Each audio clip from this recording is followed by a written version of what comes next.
galera, eu deixa eu só espelhar aqui a tela e aí a gente começa.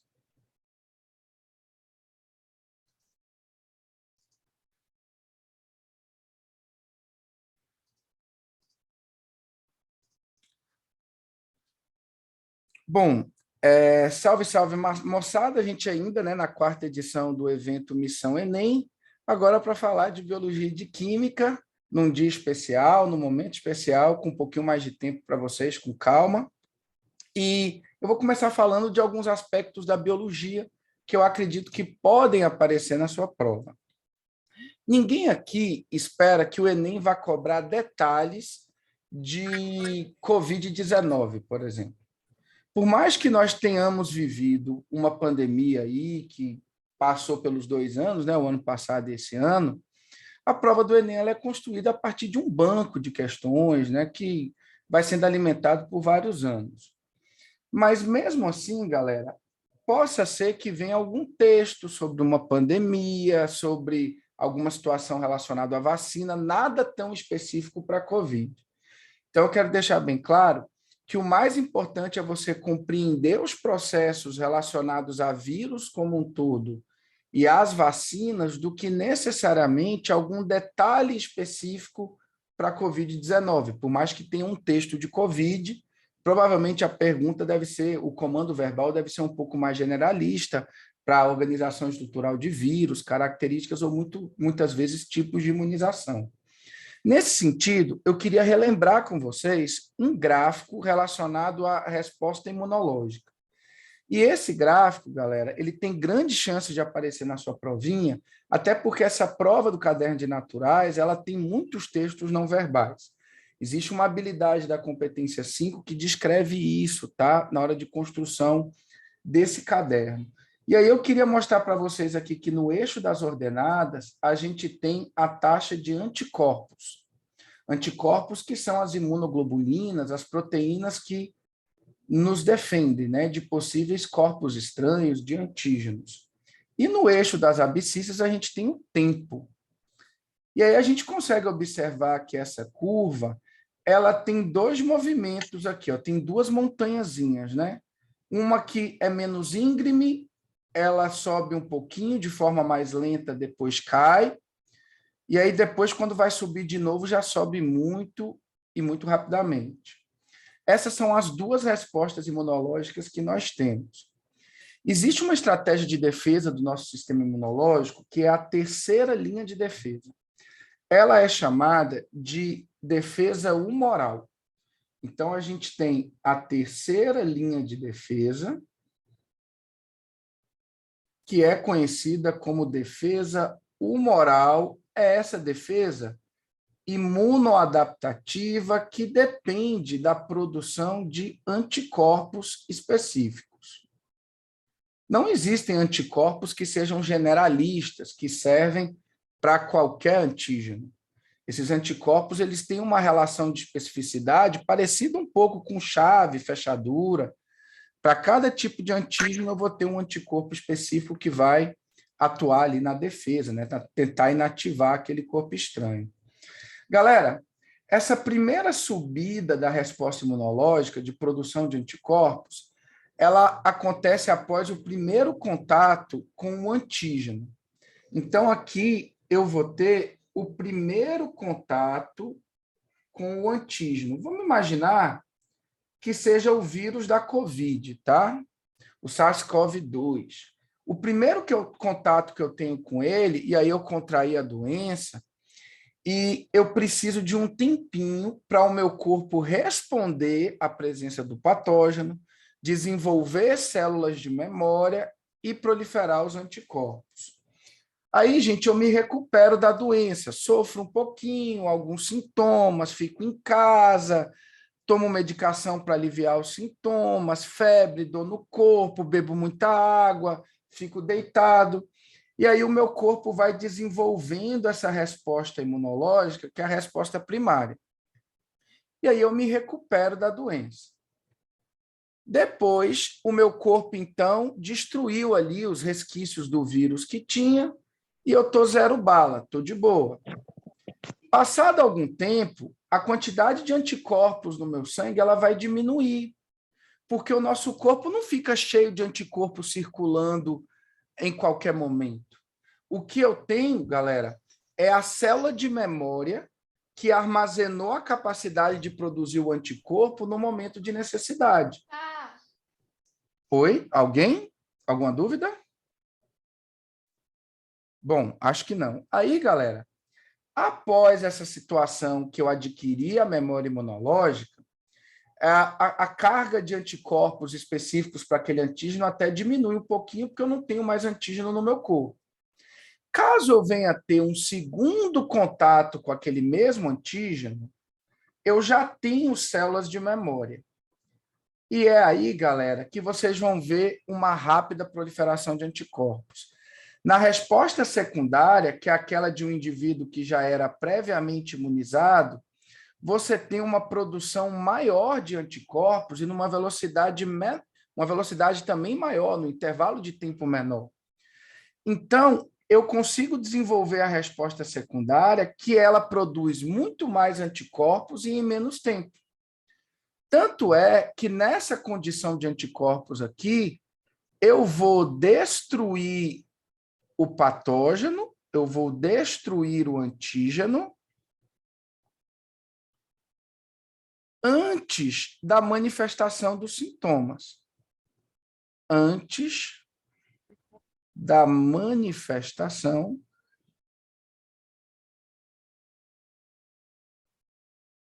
dos sintomas.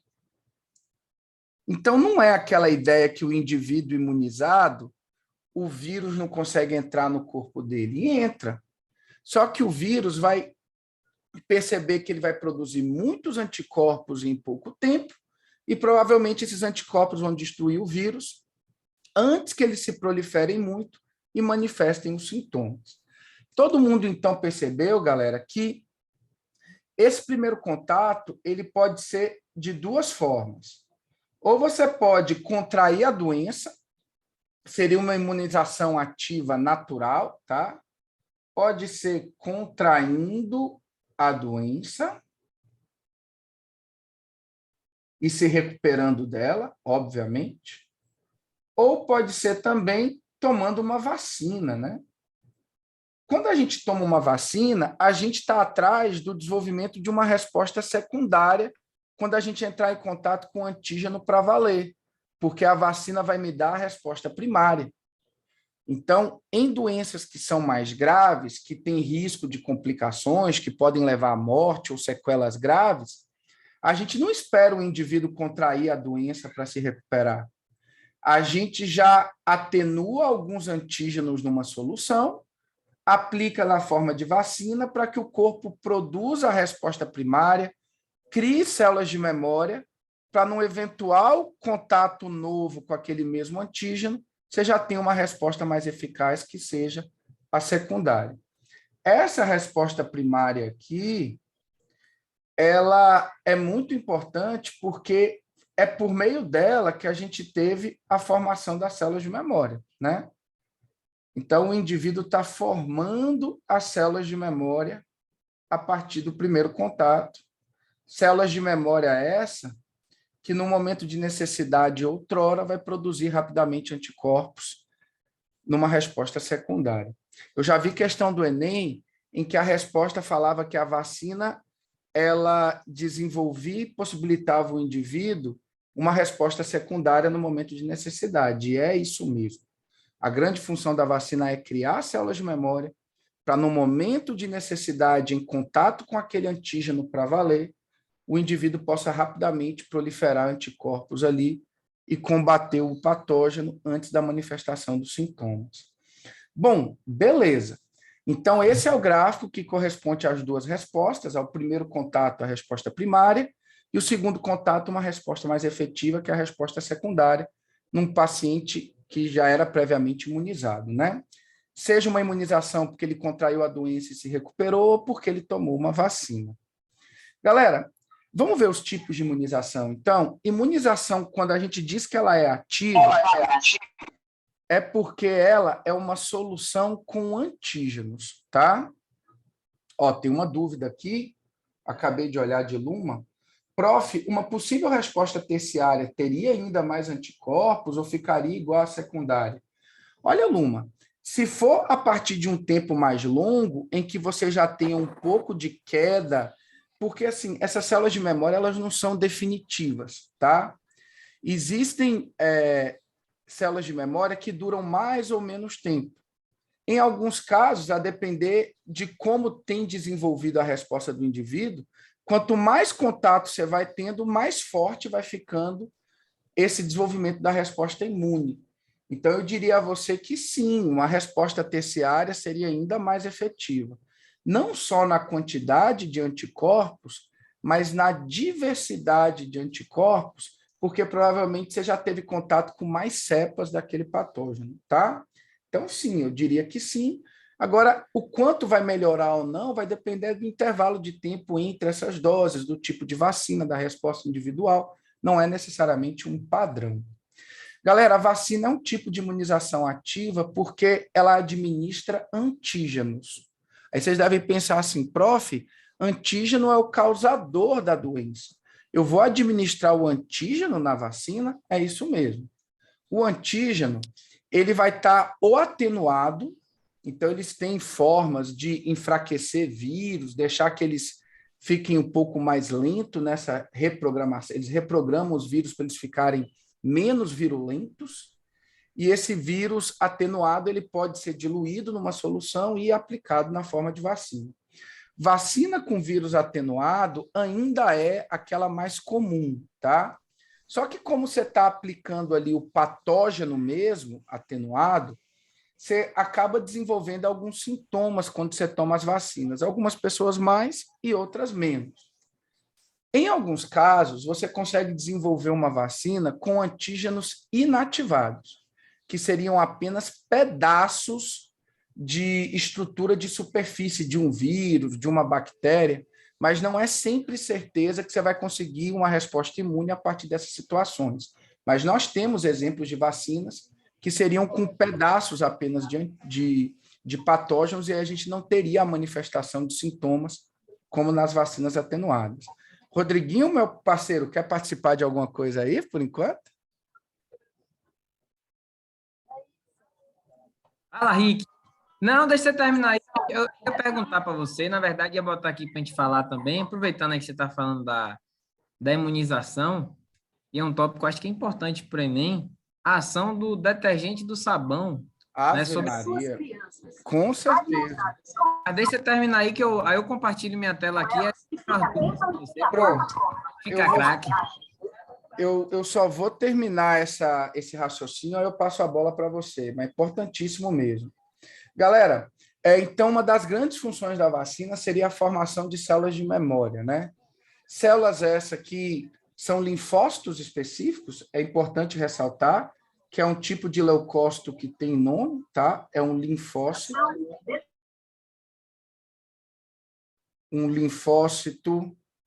que produz necessariamente o anticorpo, é um linfócito B de bola, e aí, eventualmente, quando ele já está com a informação para produzir aquele antígeno, a gente chama de plasmócito. Mas esses detalhes do nome da célula, o Enem provavelmente não vai cobrar de você, tá?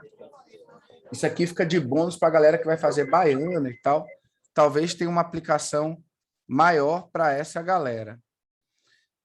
Minha turma, uma vez que a vacina estimulou a formação de células de memória, em momento de necessidade pode ocorrer uma proliferação de anticorpos, né? Então, indiretamente, ela desencadeia que o indivíduo a produção de anticorpos. Beleza, Rodrigão? Eu ia falar disso. Pessoal aí, galera, deixa o microfone desligado para a gente não ter essas interferências dos áudios, barulho de TV, essas coisas. Lembrando que vacina é sempre uma estratégia preventiva, profilática. Ninguém vai aplicar vacina para tratar um doente, tá? É sempre uma estratégia de prevenção. E, galera, é uma estratégia coletiva, né? Aquela galera que quer respeitar as liberdades individuais e acha que, por conta disso, o indivíduo pode decidir se ele vai ou não tomar vacina, eu já penso de uma forma distinta. Porque se o meu vizinho não toma vacina, o vírus pode circular nele e em outras pessoas, pode desenvolver novas cepas que podem me atingir depois que eu fui vacinado. Então, é importante que a gente tenha um processo de imunização em massa como estratégia de saúde coletiva, beleza? Paulinha, falando que viu uma questão que falava sobre vírus de caráter emergente. Tem sim. Olha, Paulinha, isso é bem específico, assim. Um vírus emergente é aquele que tem um número abrupto de casos, assim, que provavelmente era uma doença que já era controlada e que estava numa incidência muito baixa, mas que por algum motivo específico ela aumentou ali o número de casos. Aí, no caso, é quando é reemergente, né? Quando é só emergente, de certa forma, teve uma explosão repentina de casos. A gente tem que ver no texto o que aconteceu, enfim. Mas talvez você esteja falando de uma questão recente da Baiana de Medicina, eu me recordo dessa questão também. Não sei se era exatamente isso. Bom, e vacina, galera, é de longa duração, né? A duração exata vai depender de cada vacina, como ela foi feita, enfim, mas ela é uma resposta mais duradoura. Soro não, é para aquele momento. Galera, então beleza, lembrando que uma forma de imunização ativa natural seria o paciente contrair a doença e se recuperar dela. Há quem diga que talvez essa seja a melhor estratégia para a formação de células de memória, mas para algumas doenças a gente não pode pagar para ver, né? Por conta das complicações. Vamos falar um pouquinho do soro? O soro, galera, já seria uma solução de anticorpos prontos, não de antígenos.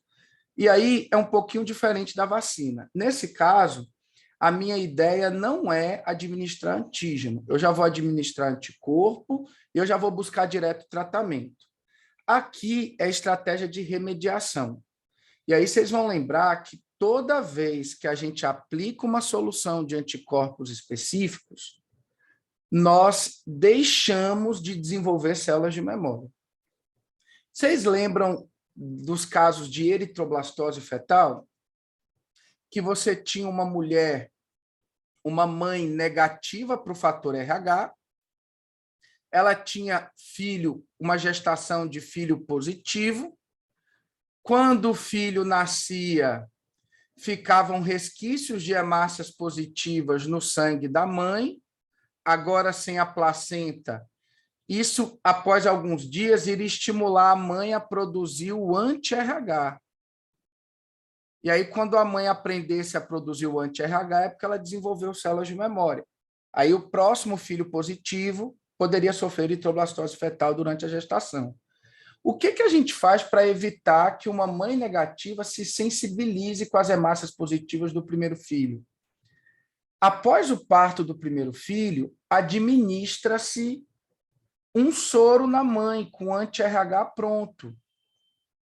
E aí, galera, como a mãe demora alguns dias para criar células de memória, se após o parto eu aplicar esse soro de anti-RH, quem vai destruir as hemácias do bebê que ficaram no corpo da mãe é o soro. É o soro que a mãe tomou.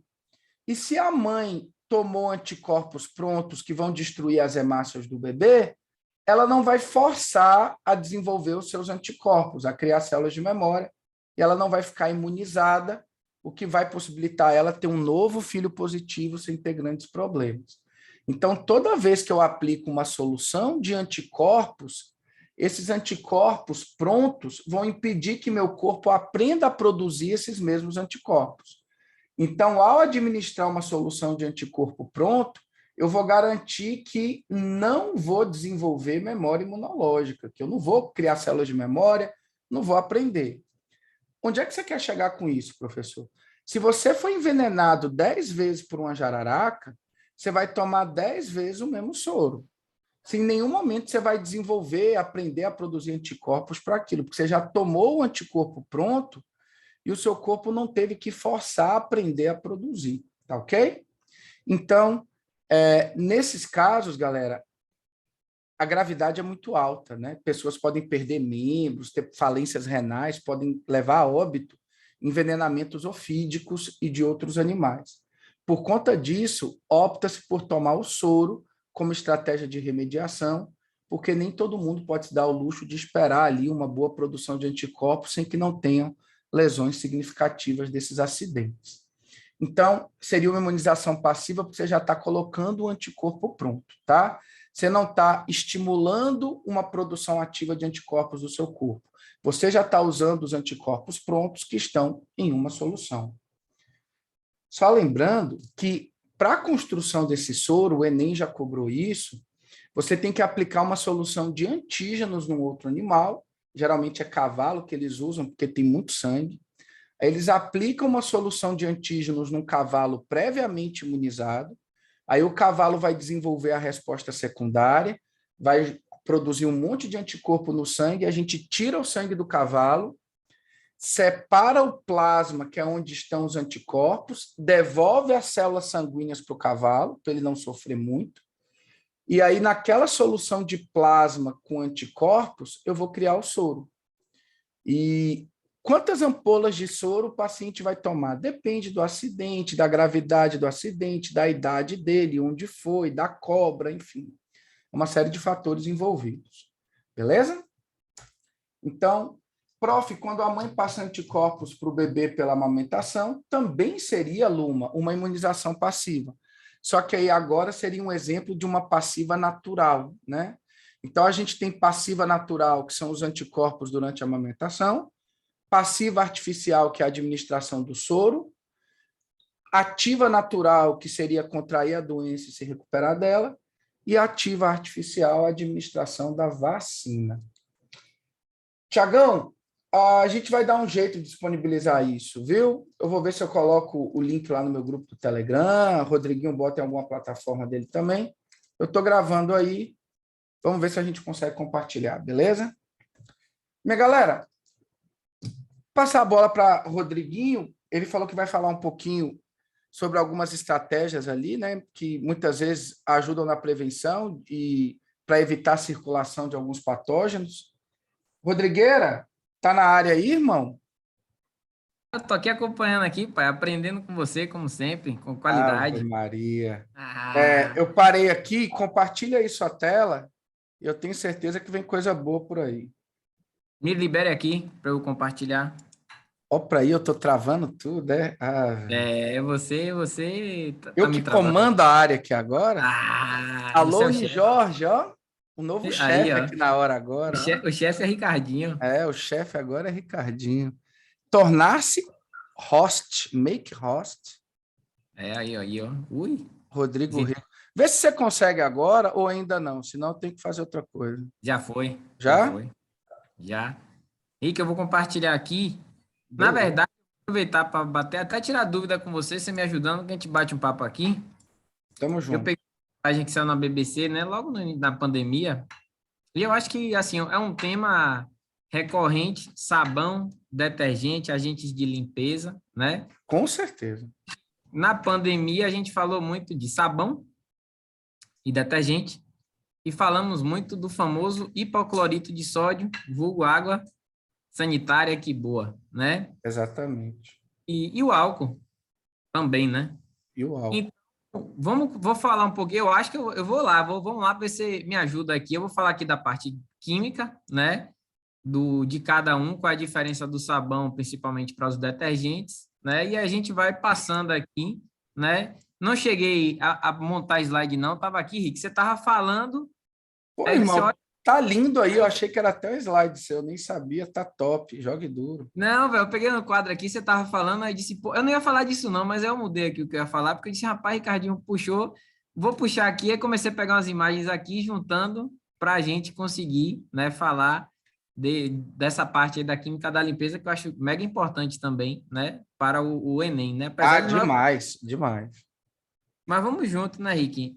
Aqui é o seguinte, gente, sabão, normalmente, como é que é produzido o sabão? O sabão, ele vem da reação, né, de ácidos graxos, né, com bases fortes. Na prática, se a gente for bem específico, na verdade, viu, Rick, me ajude, um sabão, ele vem de uma gordura ou de um óleo, então ele vem de um triglicerídeo, certo? O triglicerídeo é um éster, e aí vamos lembrar aqui, gente, rápido, éster a característica dos ésteres, né, Rick? Vou até botar aqui. Vou fazer um rascunho, Rick. Aqui é rascunho, eu não preparei slide para falar Não, disso, não. jogue duro aí, tá massa. Vamos rascunhar aqui. Pelo que eu estudei, né, inclusive com o Ricardinho, que foi meu professor, né, eu aprendi que os triglicerídeos, né, Rick, eles têm uma característica que eles são provenientes da reação do glicerol com ácidos graxos, né? Quimicamente, na estrutura dos triglicerídeos, a gente tem os ésteres, né? Estou desenhando aqui, estou fazendo aqui na hora, né? Vamos ver se fica bom aí. Então, o que é que acontece? Vou botar aqui R2. Ó, um triéster, né, Rafael? Um triéster, é um tricocô, né? É, Um cocôzão. Deixa eu só rapidinho. Segura aí, Rick, um minuto, que eu só vou ali abrir a porta para Tavinho, que ele chegou aqui. Espera aí, em casa. 2 minutos. Segura aí. beleza. Bom, galera, estou segurando aí. Não vou aprofundar muito isso, que não tenho nem competência para isso, mas os triglicerídeos, né, ácidos triglicérides. Vim correndo, já cheguei. Vamos lá. Cara, ainda bem, viu? Porque chegou no nível que eu não ia conseguir sustentar mais, não. Então, a gente aprendeu que um éster é proveniente da reação de um ácido carboxílico com a base, né? Então, fruto da hidrólise desse éster, então se a gente fosse hidrolisar um éster, né, Rick? Hidrolisar esse éster aqui. A hidrólise de um éster vai gerar o quê, Diguinho? Vai gerar os ácidos, né? Carboxílicos e o glicerol, né? Então, a gente vai gerar o glicerol. Na química, a gente chama de glicerina, né? Aí entra, vamos botar aqui, ó. A glicerina tem as 3 hidroxilas. É uma substância altamente hidrofílica ou hidrofóbica? Cadê minha galera aí? É uma substância altamente hidrofílica, né? Tem muita hidroxila, né? Cadeia carbônica mais curta. 3 hidroxilas, capaz de formar ponte de hidrogênio, né? A glicerina, inclusive, é um umectante, né? Quando a gente passa na pele, ela tem essa tendência a segurar água. E aí, fruto dessa hidrólise, a gente vai gerar os ácidos carboxílicos correspondentes. Beleza. Isso aqui seria a hidrólise do éster, né? Então, a gente hidrolisou, né? E aí, Rick, o que é que a gente vai ter, né, rapidamente aqui falando, né, de temas? Tá vendo? Puxando aqui ao vivo, né? Não, no ao vivo ainda eu vou brocar. Eu vou brocar. Ave Maria. Essa glicerina que ele falou aí é o quê? É o propanotriol, seria isso? Ave Maria, propanotriol. Lembrei, ó, a nomenclatura. E não precisa indicar a posição da hidroxila, porque a gente não pode ter 2 hidroxilas no mesmo carbono. Então, é propanotriol mesmo, ó. Ave Maria, que cagada. Então, agora, se essa hidrólise, viu, gente? Aqui eu apresentei uma hidrólise ácida, mas se fosse uma hidrólise em meio alcalino, esses ácidos carboxílicos, que seriam os ácidos graxos, não é isso, Rick? Porque o triglicerídeo, ele vem de um ácido graxo com glicerol. Então, aqui a gente teria os ácidos graxos, concorda comigo, não é isso? Sim, sim. Ácidos graxos. Então, se essa reação for realizada em meio básico, esses ácidos graxos vão reagir com as bases e eles vão originar o que a gente chama de sabão, que é um sal de ácido graxo. Só por aí. Como é que normalmente é produzido o sabão? Ele vem da hidrólise básica de triglicerídeos, né? Que acaba tendo depois, posteriormente, uma reação de neutralização, se forma um sabão. O sabão, ele tem um negócio interessante. O sabão, ele tem uma cadeia iônica nessa pontinha, ó, a cabecinha, né, Rick?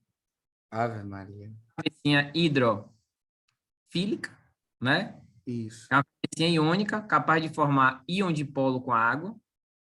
É uma interação, né? Do tipo intermolecular, mas não é intermolecular, né? Porque é a partir de um íon com a molécula de água que é polar, então é íon dipolo. E esse corpozão do sabão, né, que é cadeia carbônica, é hidrofóbico, né? Então a gente disse que é uma molécula, biologia usa o termo anfipático, né? E química a gente chama de anfifílico, né? Anfifílica, exatamente. Anfifílico. Então, o sabão tem essa característica ser anfifílico e proveniente, né, de um ácido graxo que é proveniente de um triglicerídeo. E aí é tudo para o que ele precisa exercer, né, Rodriguinho? Porque, cara, sabão a gente pensa muito em limpeza. E muitas vezes, quando a gente quer limpar alguma coisa, pode ser acúmulo de gordura, né? Aí essa parte hidrofóbica talvez de alguma forma interaja com a gordura e essa parte hidrofílica com a água lá do banho, no chuveiro. Não sei se tem alguma, se eu tô falando alguma besteira, mas enfim, É isso aí talvez. mesmo, né, Ike? Não, tá certinho, né? Se a gente tiver uma molécula, né, dissolvida, vamos lá, suspensa na água, né, inclusive aproveitando aqui essa estrutura, a parte hidrofóbica, se vamos dizer que essa sujeira, né, Rick, que você falou é apolar, né? Pronto. Com óleo e gordura. Então, para essa sujeira apolar conseguir, né, se miscibilizar, né, com a água, na verdade, vai formar um colóide, né, não chega a se dissolver. Aí a gente tem as moléculas de sabão interagindo da seguinte maneira: a cauda hidrofóbica interage com a sujeira apolar e a cabecinha hidrofílica fica para fora, né? Molhadinha interagindo com a água. E aí se forma uma estrutura chamada de micela, né? Já caiu essa estrutura na prova do Enem, né? Não acredito que vai cair de novo, mas já caiu essa pergunta no Enem, que é a estrutura formada, né, a partir dessa interação, né? Então, Rick, o sabão tem essa característica. O detergente é parecido com o sabão. Ele tem uma cabeça hidrofílica, iônica, normalmente, não são todos, mas alguns. Tá vendo a cabecinha hidrofílica? Não é isso aqui? Sim. E o resto da cadeia é hidrofóbica, né? Então, anfifílico. Agora, qual é o detalhe do detergente? A função orgânica. Enquanto o sabão vem de um ácido graxo, que é um ácido carboxílico, os detergentes normalmente são provenientes de ácidos sulfônicos. Ácido sulfônico. Ácido sulfônico. Aí o detalhe é o seguinte: os detergentes eles podem ser biodegradáveis ou não biodegradáveis. Qual é a principal diferença? Aí vamos lá. Sabão e detergente de cadeia reta, o detergente tendo uma cadeia mais esticadinha, é uma cadeia mais acessível à degradação. Já quando o detergente ele tem uma cadeia ramificada, a cadeia, né, essa cadeia aqui, né, ela já dificulta o processo de degradação, né, as ramificações, né? É tipo assim, ó, Rick, imagine, se você tiver, né, quando a gente viajou junto, agarradinho, lá no interior, né, Lembro muito. pegar, né, aquela Tipo maçã, Titanic, eu com os braços tipo Titanic, abertos. foi, eu te carreguei, né, para você Foi. pegar aquela maçã, né? Isso mesmo. Aí tava cheio de galho, tava difícil de chegar na maçã. Por quê? Porque as ramificações da árvore, né? Ela atrapalhou sua mão, né? Então, é a mesma coisa. A presença de ramificações dificulta a degradação da cadeia. Então, normalmente, para a gente fechar essa parte, sabões, né? Os sabões são biodegradáveis, né? E os detergentes, a biodegradabilidade está associada, né? Exatamente à cadeia, cadeias lineares, né? São mais fáceis de serem degradadas e as cadeias muito ramificadas são mais difíceis, né? E na limpeza, Rick, eu vou pedir agora a sua ajuda, né, em relação ao o vírus, né? Eu trouxe essa imagem aqui que eu vi lá no... Foi na BBC, numa revistinha que eles fizeram, né? Que o vírus, né, Rick, ele está envolvido com a membrana lipídica, né? Não? Sim, isso não é regra para todos os vírus, mas uma parcela significativa de vírus que causam doenças em humanos, eles são envelopados. E sabe o que é esse envelope, Rodrigo? É um pedaço da membrana plasmática de uma célula que o vírus hospedou antes. Então, esse vírus se multiplica dentro de uma célula e quando ele vai embora da célula, ele meio que vai embora e pega e acaba sendo embrulhado por um pedaço da membrana da célula que ele abandonou. Aí, como a membrana plasmática da célula é lipoproteica, esse envelope acaba sendo também.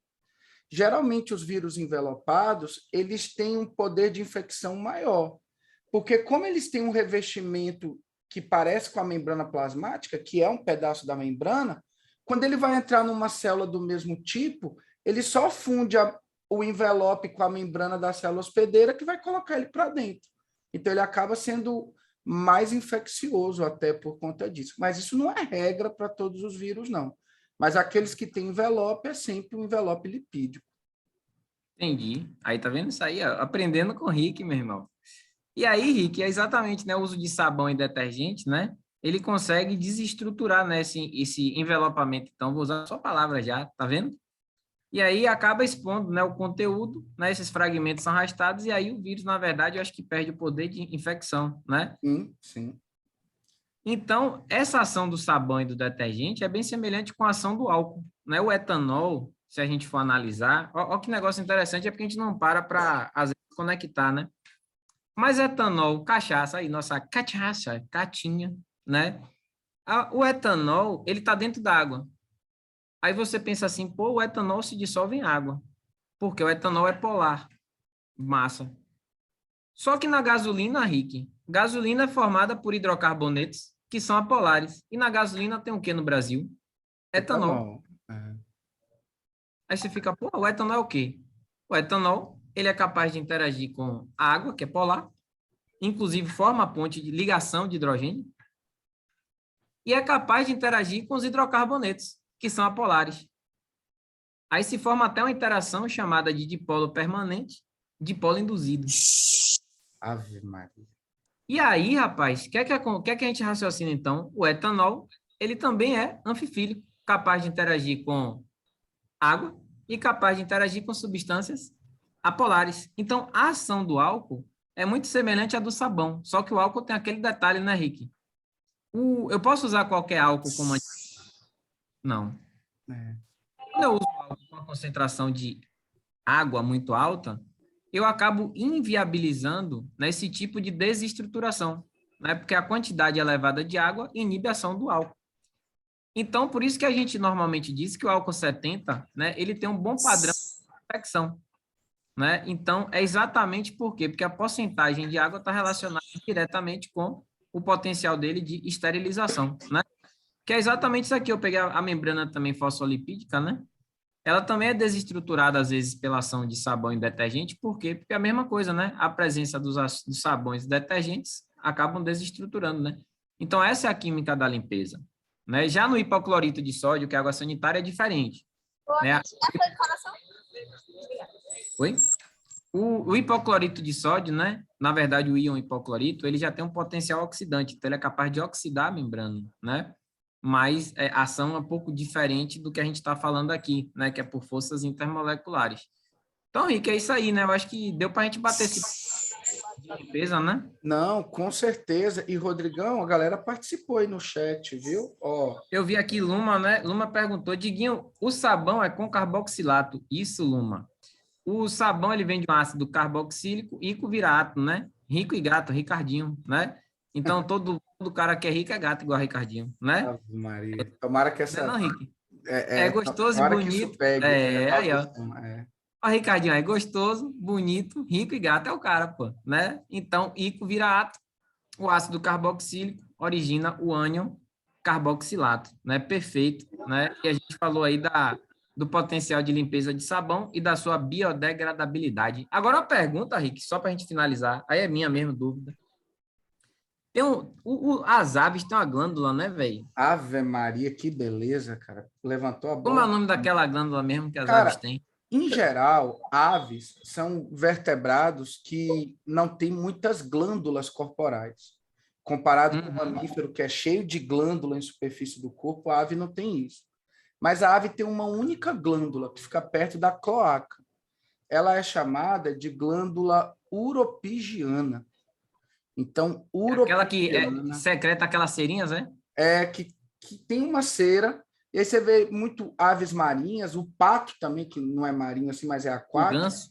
o ganso, ele vai lá perto da cloaquinha, se lambuza com o bico com aquela cera e fica espalhando na pena, né, com função de impermeabilizar. E isso aí, a pena não fica molhada, né? Então Exato. aí você não afoga o ganso, né, Rick? Sabia que tinha essa. Aí não Agora, afoga o se, ganso. É. agora, se a água tiver com detergente, imagine, a gente usou em casa um detergente não biodegradável. E esse detergente acabou parando por causa do esgoto no rio, no lago, né? Se o ganso estiver lá, aí olha o que acontece, Rick. O detergente vai remover as ceras da pena do ganso. O que acontece com o ganso? Vai ficar molhado. Caramba. Vai ficar É, molhado, vai reter a água, enfim, não vai ter a função impermeabilizante que ele depende, né? isso. E aí pode afogar, né? Pode afogar, pode morrer, tem uma É, série de rapaz. Então problemas. tem que ter cuidado com o detergente, né? Para não afogar o ganso, né? Ah, entendi o que você quis falar agora. Rapaz, gostei, gostei. E assim, Rodrigueira, acontece algo parecido num desequilíbrio ambiental, que pode vir no Enem também, chamado de maré negra. Na maré negra, você tem derramamento de hidrocarbonetos derivados do petróleo. E aí você sabe alguns ali, enfim, o que, que eles têm, mas eles podem formar aquela camada de petróleo que fica na superfície da água, e além de uma série de problemas de impedir difusão gasosa, penetração da luz, pode também impregnar nas penas das aves marinhas e causar problemas para elas. Aí tá vendo? Aí problemas ambientais, tema sempre abordado aí no Enem, né? E pronto, É. Rick. Aí outro problema do sabão é a espuma, né? Sabão e detergente, se parar no meio ambiente, faz espuma, que também reduz a entrada de energia solar no ecossistema, né? Marinho, aquático. Que a espuma, Cria ela, aquela barreira, né? ela é refletiva à luz solar. Pronto, eu tô de boa aqui, Rick. Siga aí que eu já te atrapalhei demais, né? Não, você Deixa não me eu... atrapalhou, não. Inclusive, eu queria puxar um gancho aqui. Eu acho que as maiores interações são essas, assim, sem a gente combinar. Aí, galera, olha, não foi ensaiado não, viu, velho? Aqui, ó, pra vocês verem. Eu tô com um quadro aqui, ó. Esculhambado, né? Porque eu vi Ricardinho falando e fui montando agora aqui, né?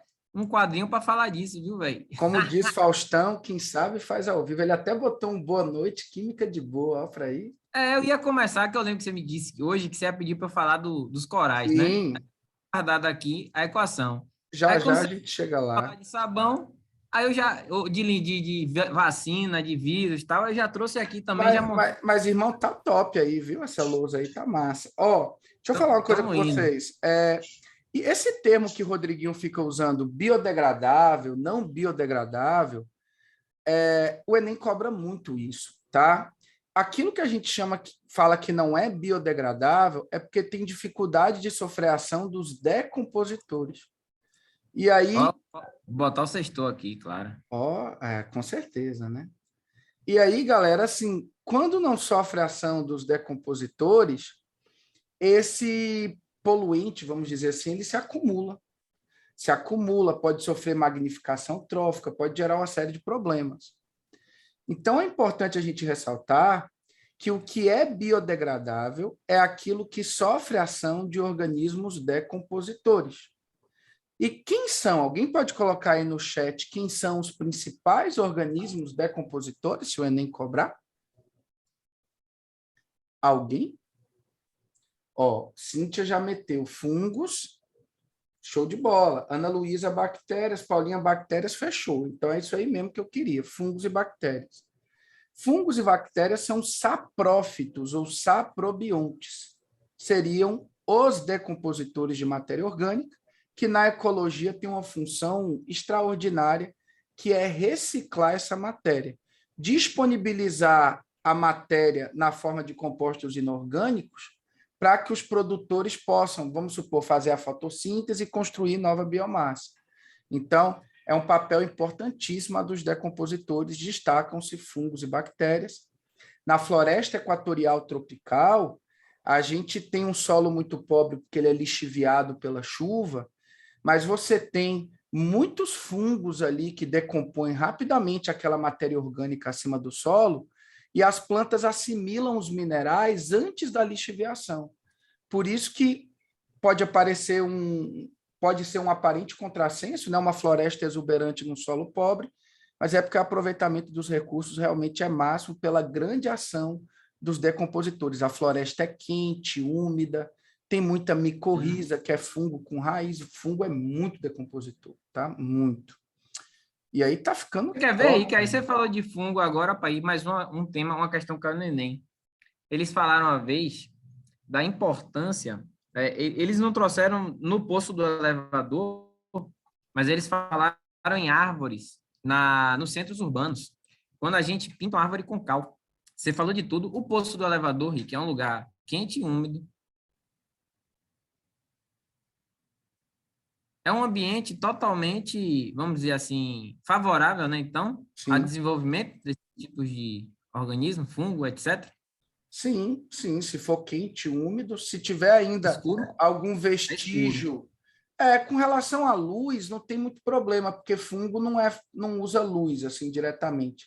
Mas se tiver algum resquício de matéria orgânica, e é difícil a gente não ter um ambiente que tem ali uma sujeirinha, uma matéria orgânica, aí é tudo que o fungo quer, né? Umidade, uma temperatura um pouquinho mais alta e esses restos aí de matéria orgânica que estão presentes nesses ambientes que a gente convive. Aí muitas vezes, Rick, é feita a caiação. Caiação é uma pintura com cal. Cal é um Como o cal ajuda nisso, Rodrigo? O cal, ele vai fazer, na verdade, assim, em duas maneiras. Um é que a pintura com a cal, né, ela acaba sendo uma pintura que tem características básicas, né? Então, muitas vezes, o caráter básico, ele dificulta a proliferação, né, de vários fungos que eles se desenvolvem em pH neutros e ácidos, né? Sim, Então, o cal, como ele deixa a região mais básica, ela acaba dificultando, né, a proliferação. E no caso das árvores, ainda tem mais um detalhe, que a camada externa das árvores, principalmente em parques da cidade, que a galera pinta principalmente aquele tronco mais baixo, a cal, ela faz com que o meio externo fique hipertônico, além de básico. tem um poder osmótico ali, né? Puxa a água e dificulta a ação, entendi. Puxa a água acaba sendo vaporizada, né? Passa para o ambiente, e aí com você, com baixo teor de umidade, como você falou que precisaria de um ambiente quente e úmido, né? Com baixo teor Dificulta, de umidade, já dificulta também, né, a proliferação de fungos, né? Rapaz, fantástico esse tema aí para cair. Gostei, pode fazer um bate-bola com planta. Show de bola, Rodrigo. Rodriguinho, Tamo rapaz, junto. não é só química, não, viu? Aí é. E aqui, galera, a gente tem aula de ciência da natureza mesmo, viu? Daqui a pouco a gente vai começar a falar de física e vai resolver uma questão de associação de resistores. Vocês vão ver. Aonde? Não sei De nem para boa, onde Rick. vai. Deixa eu tirar minha tela, viu? Fique à vontade aí, velho. Diga, irmão. A galera elogiando, show de bola, gente. Mais uma vez, ó, muito obrigado pela presença, viu? A gente Obrigado. nem reparou, mas, Rodrigo, a gente já tem quase 70 pessoas aqui na sala, viu? Rapaz, meu amigo, é gente, Então, viu? enfim, a gente tem que.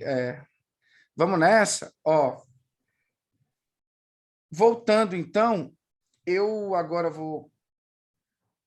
Host dizer. Ah, entendi. Rodrigão, agora você tem que fazer o contrário, você tem que me botar como anfitrião.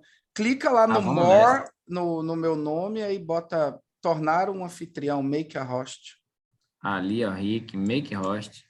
Aí, agora é você, que é o chefe. Ah, a gente está fazendo uma troca bacana, né? Eu É... estou gostando dessa troca. Galera, olha só, voltei para cá e eu vou mudar um pouquinho de assunto, tá? Mas eu quero deixar bem claro que continua sendo muito importante para a prova do Enem. Eu queria falar de uma técnica relacionada à biotecnologia, que é a transgenia. Muita gente sabe o que são organismos transgênicos, mas quando o Enem bota o termo transgenia, a pessoa se embola. Transgenia é a técnica no qual você vai formar os transgênicos, que são OGMs, organismos geneticamente modificados. Para ser transgênico, eu vou retirar um segmento de DNA de uma espécie e vou colocar em outra.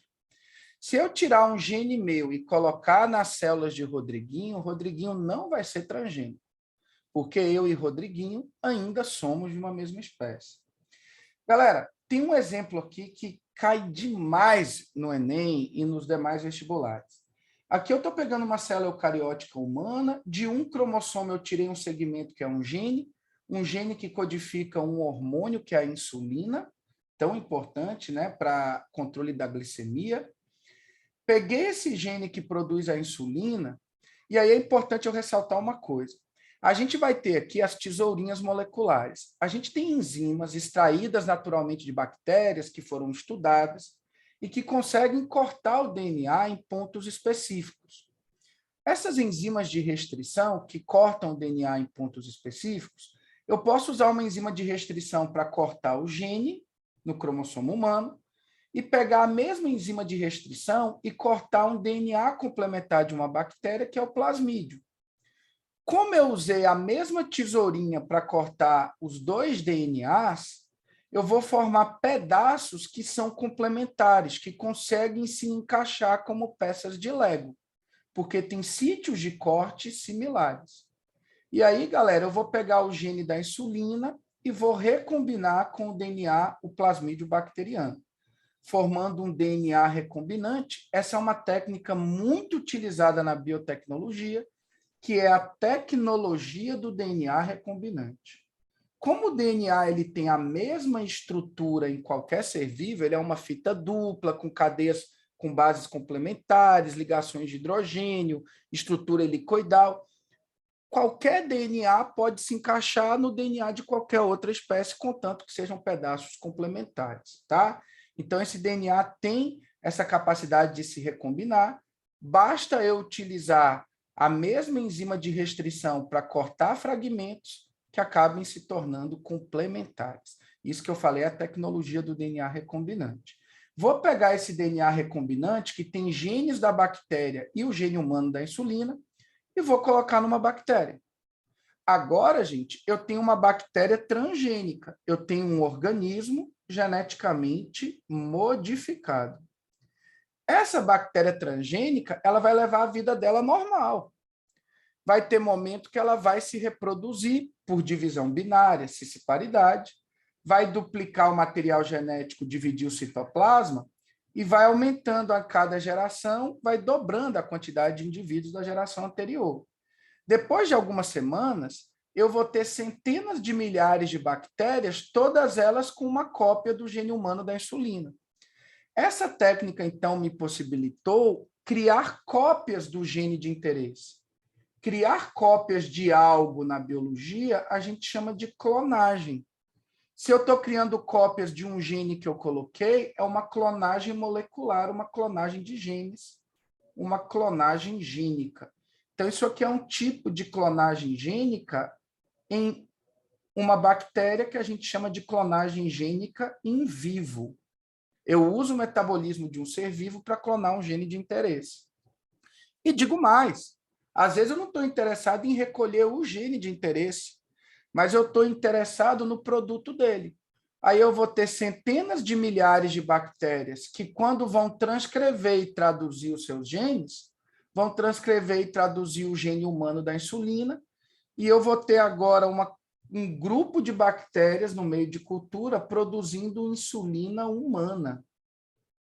Mas, prof, quem está produzindo é a bactéria. Essa insulina não seria bacteriana? Não, porque ela é produzida mediante um gene humano. Agora vamos com calma. Tudo isso só é possível porque o código de leitura das sequências de bases é a mesma em qualquer ser vivo. Existe uma relação em que você lê a sequência de bases do RNA que veio do gene e você tem uma relação disso com a sequência de aminoácidos na proteína produzida. Essa relação entre as bases do RNA e os aminoácidos da proteína formada, a gente chama de código genético. E o código genético, ele é universal, ou seja, ele é único no mundo vivo. Essa tabelinha que eu coloquei na forma de um gráfico de setor, vejam vocês que eu tenho aqui diferentes códons, ó. Vamos ver aqui, ó. O G, CA, GCC, GCU. Todos esses 3 códons codificam o aminoácido alanina. Quando eu tenho diferentes códons que determinam o mesmo aminoácido, eu lembro de uma propriedade do código genético que ele é degenerado ou redundante. Isso explica, às vezes, por que a gente tem uma mutação que troca a base do gene, troca o códon do RNA, mas não troca o aminoácido da proteína. Porque existem diferentes códons que determinam o mesmo aminoácido. Isso é uma mutação quando você troca o códon, mas não troca o aminoácido, que não vai ter impacto no fenótipo do indivíduo, não vai alterar o indivíduo. E a gente chama de mutação silenciosa. ela só é possível porque o código genético é degenerado ou redundante. E o fato dessa relação de códons e aminoácidos ser a mesma para qualquer ser vivo, se eu falar, por exemplo, que o códon U determina o aminoácido fenilalanina, ele vai codificar a fenilalanina em qualquer ser vivo, na bactéria, no fungo, numa samambaia, num carrapato, enfim. Essa é uma propriedade do código que a gente chama de universal. E graças ao fato do código genético ser universal, a gente teve os experimentos com os transgênicos. Porque se eu vou tirar o gene de uma espécie e colocar em outra, eu tenho que ter a certeza que esse gene na outra espécie vai produzir o mesmo produto, a mesma proteína. Senão, perde o sentido. Como o código genético é universal, independente de qual ser vivo aquele gene esteja, ele será transcrito e traduzido, produzindo o mesmo produto funcional, graças ao fato do código genético ser universal. Tá? Então, essa propriedade de universalidade do código é a base para o que a gente chama de transgênicos ou geneticamente modificados. Tem como ser diferente os códigos? Para a gente, a nível de ensino médio, ele é único, tá? Ele é só um. Hoje em dia, eu não quero bagunçar a cabeça de vocês, mas em alguns DNAs mitocondriais, a gente tem a mudança de uma basezinha só no código. Tá? Um códonzinho um pouquinho diferente, que troca uma base guanina por outra, uma guanina por uma adenina, mas assim, vocês vão ver isso, quem for seguir a área de saúde mesmo mais para frente, eu nem sei se eles vão chegar a comentar. Eu não gosto dessas exceções que muitas vezes faz a gente se confundir numa questão de vestibular. Então, para a gente, isso ainda é regra, tá ok? Todo é um código só para todos. Beleza, minha turma. Tranquilo. Para eu não tomar muito tempo, né? Já entra Rodrigueira aqui. Alguns exemplos de transgênicos que podem cair na sua provinha. Ó. Aqui a gente tem o cultivo de sojas, sementes de soja transgênica, que adquiriram um gene de resistência a um herbicida, que é o glifosato. Cara, cultivo de soja natural dá muito trabalho, porque junto com a soja desenvolve outras plantas, que a gente chama de ervas daninhas, que vão competir pelo adubo, pelo sol, pela água, e vai prejudicar a produção de soja. E aí, como é que você faz para retirar essas ervas daninhas? Você pode jogar um herbicida? Pode. Mas se você jogar um herbicida, vai morrer a erva daninha e vai morrer o meu cultivar, a soja. É aí que uma empresa, na época americana, Monsanto, hoje em dia foi comprada pela Bayer, a Monsanto ela criou uma semente transgênica de soja que é resistente a um herbicida que é o glifosato. Então, se você plantar sua soja com minha semente, você pode jogar herbicida à vontade, você vai matar as ervas competidoras e a sua soja não vai morrer. Você vai diminuir os custos, aumentar a sua produção e vai ganhar mais dinheiro. E é por isso que no Brasil, galera, hoje em dia, Brasil que bate no peito por sentir orgulho, né, do agronegócio, de exportar matéria-prima, a galera toda só usa semente transgênica e pulveriza glifosato lá. Tem algum risco à saúde? Galera, até agora a gente não viu nenhum trabalho científico que comprove o acúmulo de glifosato na semente, onde extrai o óleo, essas coisas todas. Mas como é algo que iria impactar bilhões, eu não quero fazer teoria da conspiração, mas enfim, né? Não sei quem iria peitar essa história toda aí, porque são grandes nações que dependem disso. Um outro exemplo de alimento transgênico seria o arroz dourado. Prof, essa característica passa para as próximas gerações, normalmente? Clarinha, quando você fala é a característica de resistência, se for sim, mas na verdade, essas plantas de soja aqui, elas não vão fazer reprodução sexuada, não. Eles geralmente vão cultivar com novas sementes. Então, eles pegam aquela plantação, depois dela atingir a maturidade e tal, eles eliminam tudo e aí planta tudo de novo, tá? É uma estratégia da semente transgênica, ela, vamos dizer assim, ela é meio que estéril, sabe? para não correr risco dela disseminar com as outras linhagens naturais, se recombinar, enfim. Galera, o arroz dourado, ele é uma proposta inclusiva até, tá? Porque a galera na África usa muito essa semente do arroz porque ela tem um gene que produz o beta-caroteno. Aí, Rodriguinho está na área. O beta-caroteno é precursor da vitamina A, que é o retinol, né? Então, você tem o beta-caroteno que é clivado no nosso corpo e aí forma duas moléculas de retinol, que é a vitamina A, tão importante para a saúde da visão, né? Principalmente dos bastonetes ali. Então, Ô, Rick, então pera, eu vou pegar essa imagem, viu? Guarda, pega fica aí. aí, viu? Pega aí, para eu sabia que você ia fazer isso. E aí, enquanto isso, eu estou falando aqui. Galera, aqui é um milho transgênico, curioso, é o milho BT também da Monsanto, e é um milho que foi introduzido um gene que libera uma substância que a gente não percebe, não faz mal para a gente, mas que impede a proliferação de uma praga que vai lá comer o milho e ia prejudicar o cultivo do grão. E aí o milho transgênico meio que não atrai essa praga e você mantém uma saúde melhor, né, da espiga, do grão, enfim. Então veja que a gente está tendo transgênicos com objetivos diferentes. Nesse caso é para aumentar o teor de nutrientes, o arroz dourado.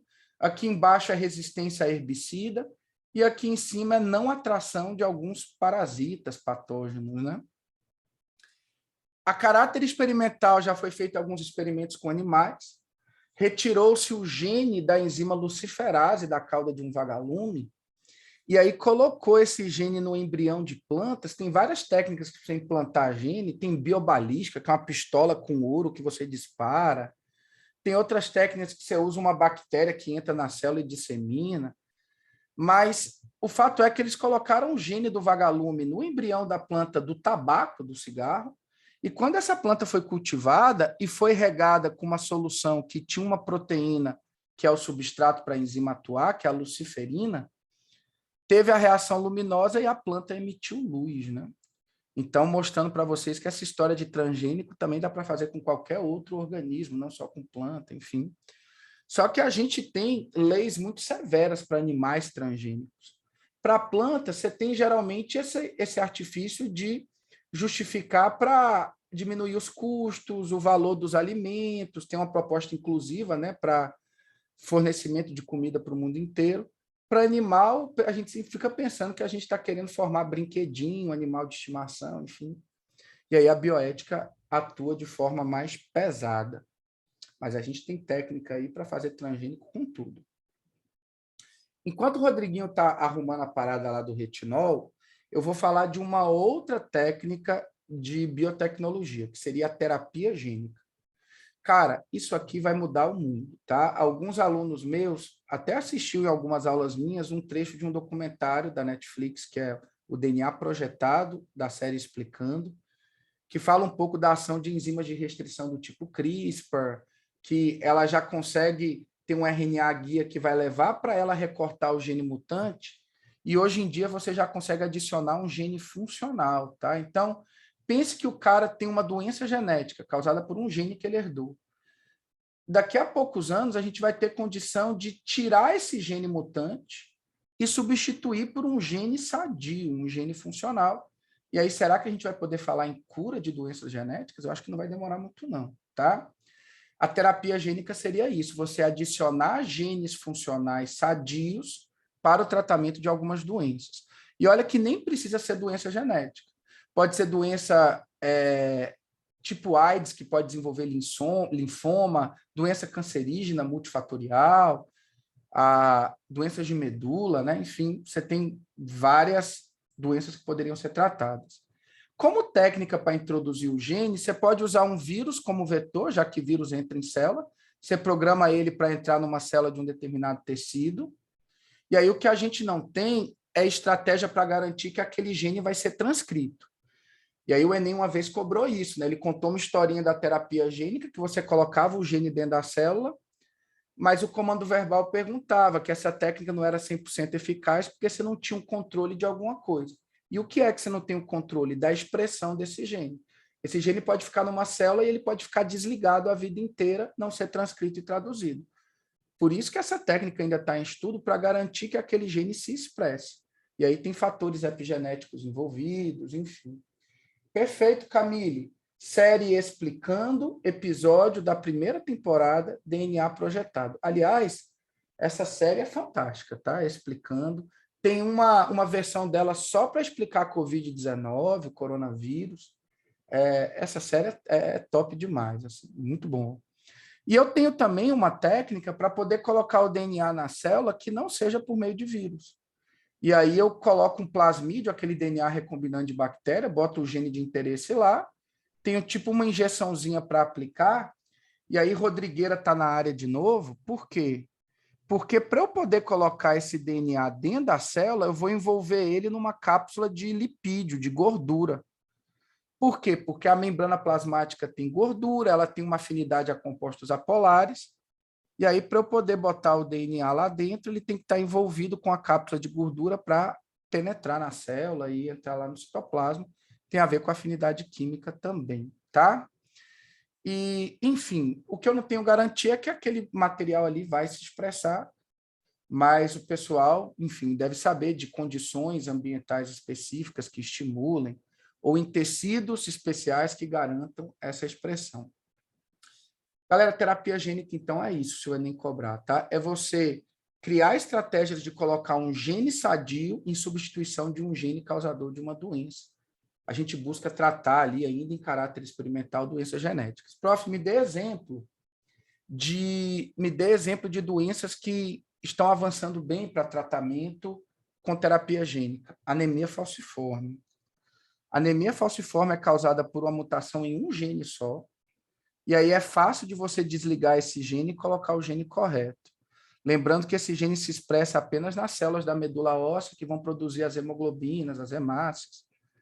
Então, nos casos de anemia falciforme, alguns pacientes que têm condição ali, né, com tratamento, já têm recebido genes por terapia gênica e melhorado, assim, não posso dizer que eles foram curados, né, mas para uma doença que era letal na fase da infância, esses indivíduos estão tendo uma vida quase que normal. Anemia falciforme seria um exemplo. A pergunta aqui, ó, prof. de Yasmin, a vacina da Covid é um tipo de terapia gênica? Galera, a vacina da Covid, ela deve estar falando da vacina da Pfizer, né? A vacina da Pfizer é uma vacina de RNA mensageiro, e aí a vacina da Pfizer, ela, enfim, se eu pensar que eu vou colocar um ácido nucleico dentro da célula, esse ácido nucleico vai produzir um antígeno, e aí esse antígeno vai desencadear uma resposta imunológica, ela tem similaridades com terapia gênica. Mas como eu estou botando o RNA, eu não estou botando o gene em si. Para ser terapia gênica, eu tinha que botar uma sequência de DNA. A vacina da Pfizer, você bota o RNA mensageiro, esse RNA mensageiro dentro da célula já vai ser diretamente traduzido, vai formar proteínas que vão sair da célula, serão reconhecidas como antígenos e vai desencadear a produção de anticorpos. Seria similar ao tal dos vírus inativados, mas em vez de você já colocar o antígeno pronto, você bota o RNA mensageiro para ser traduzido e produzir o antígeno na célula. Eles viram que dessa forma a eficácia é maior da resposta, enfim. É um pouco parecido, mas não seria terapia gênica, tá? Mas é uma vacina de RNA. Minha turma. Já preparei aqui, viu? Já preparou? Já tô dentro. Então é você, irmão. Beta-caroteno tá aqui, viu? Então, Ave Maria. Deixa eu te colocar a host aqui. Professor, Oi. Marcelo Vaz perguntou aqui no chat, prof, como eu garanto que as células modificadas se espalhem por todo um tecido? Pronto. Excelente pergunta, viu? E veja que ele foi cuidadoso. Ele colocou de um mesmo tecido, porque ele sabe que a tendência é você aplicar em tecidos específicos que expressem aquele gene. Eu não preciso que esse gene se expresse em células do meu corpo inteiro. Às vezes eu quero que se expresse só nos hepatócitos, nas células do fígado, ou só no miocárdio, ou só nas células beta do pâncreas, por exemplo. Enfim, você vai ter que reprogramar vírus para que eles ataquem apenas aquelas células. E aí a gente vai depender muito da especificidade do glicocálix desse tecido. Então, na hora de você colocar um vetor daquele gene, você tem que colocar se no caso é o vírus, é um envelope do vírus que seja compatível com o glicocálix daquele tecido, que é único, e se for um plasmídio, que ele tem um envelope de gordura que também seja compatível. Então, vai muito da relação de especificidade entre glicolipídios e glicoproteínas do glicocálix, como se fosse um código de barras, uma impressão digital, para saber para onde ele vai, tá ok? Mas excelente pergunta. Tiagão é o nosso monitor, né, Rodrigo? Já era nas aulas e continua sendo aqui. Lembrando que Tiagão vai dar um curso. Tiago, é um curso de quê mesmo? Eu acho que é de yoga, não é? Não, é alguma coisa relacionada com papoarismo, não sei o que é. É sobre o que o seu curso, Tiago, que você vai dar? Eu vou fazer uma clínica de stand-up paddle nos dias 4 e 5 de dezembro, lá na Praia de Buraquinho. Quem quiser se inscrever e ter uma experiência inesquecível com stand-up, é só mandar uma DM lá no Instagram dos Irmãos Mota, @osirmãosmota, logo sua vaga, pois elas estão prestes a terminar. Lembrando que tem que Ele destravar o me chamou, velho. mindset. Tem que destravar o Mota me chamou. mindset. Tem que destravar o mindset. Mota me chamou, mas eu não vou poder ir, porque é aniversário de casamento, papai. Aí a patroa não vai Aí, deixar. meu amigo. E Tiagão, outra coisa. Se eu e Rodriguinho quisermos ir, mas para a gente fazer pelado, tem como? Rapaz, aí ficaria um pouco complicado, Nós dois porque juntos. Nós dois tem juntos. a questão da Não, mas ninguém praia, vai ver assim, nada, das outras não, porque precisa pessoas. de É lupa, nudismo. essas coisas. Corre nu. A gente faz um corre nu. É. Se fosse Joelson, tudo bem, ia Aí não dá impactar a não, pô. sociedade. Aí não Mas tem a pé, aí não dá gente, não. a gente. Ó, vamos lá, Rodrigueiro, o espaço é seu aí, irmão. Vá, me libere. Deixa eu Que te a gente liberar. joga aqui. Eu preparei aqui agora, viu? Já foi. Olá. Rick aqui, ó, beta-caroteno, né? Aproveito para falar de algumas coisas. Beta-caroteno é um pigmento, né? Que tem cor laranja, né? Isso. E uma questão que já caiu no Enem, né? E pegou um bocado de gente de surpresa, exatamente essa questão das ligações duplas conjugadas. Normalmente, quando as moléculas apresentam ligações conjugadas, assim como o benzeno, né, que a gente estuda, o que é conjugado? Um assim, um anão, um assim, um anão, um assim, um anão, né? As ligações duplas, elas podem ser chamadas de conjugadas, né, ou acumuladas. Acumuladas é se fosse dupla, dupla, dupla, dupla, dupla. Ininterruptamente. Perfeito, Rick. E as isoladas é quando você tem um espaço pelo menos de duas sem. Então, uma sim, não, não, sim. Elas são chamadas de isoladas. Mas quando a gente tem a conjugação, a gente tem a possibilidade, Rick, de deslocamento dessas ligações. Então, elas podem ficar fazendo isso, ó, trocando de lugar. E essas ligações são elétrons, né? Então, são elétrons que se movimentam.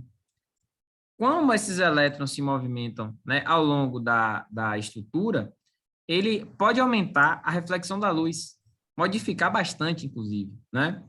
E aí é o que pode fazer aparecer, né, o surgimento de determinadas cores, né? Então, essa conjugação é o que permite, né, o aparecimento, por exemplo, da cor laranja desse pigmento que é o beta-caroteno, né? É a conjugação, semelhante ao que acontece na ligação metálica, né? Nos compostos metálicos, os elétrons livres na superfície, né? Eles aumentam, né, a reflexão da luz e faz com que os metais tenham brilho, né? Então, o brilho metálico é exatamente também devido à movimentação dos elétrons na superfície dos metais. Então, o beta-caroteno, Rick, quando a gente ingere, ele é, como você falou, ele é quebrado e ele acaba originando o que a gente chama de retinol ou vitamina A, né? Não é isso aqui? Isso. Aqui. E aí, o que é que acontece com o retinol, né? O vitamina A. Deixa eu só ajeitar aqui minha tela aqui, peraí, para eu poder acompanhar o chat aqui. Então, o retinol, ele é um álcool primário. E a gente aprendeu que um álcool primário, fala, Léo, no benzeno a gente chama de ressonância. Perfeito. O álcool primário, Rick, ele pode ser oxidado. E aí eu fico brincando, né? Primário.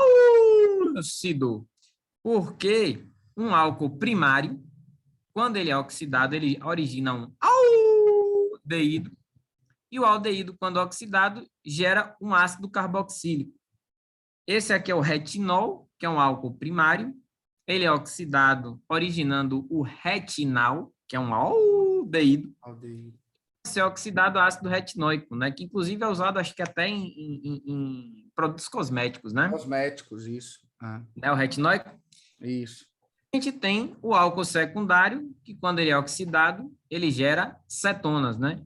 Que eu digo, fico brincando que o Vitória, ainda, inclusive minha piada pode acabar esse ano, né? Porque o Vitória é time de secundona, né? Porque todo álcool secundário origina cetona, né? Então, minha brincadeira pode acabar esse ano, né? Pelo Mas fato de você achar que ele pode ir para a terceira divisão, é isso que você está falando? não sei. Estamos aí vendo, né? Bahia também, né? Tá na pegada, aí eu mudo a piada para Bahia, né? Tá todo mundo mal. Aí o que é que acontece? O retinol, que é a vitamina A, porque é importante a gente ter uma certa quantidade dela. Primeiro, é uma vitamina de baixa suplementação, porque ela tem uma longa cadeia hidrofóbica, né, Rick? Então, ela é uma vitamina... Lipossolúvel.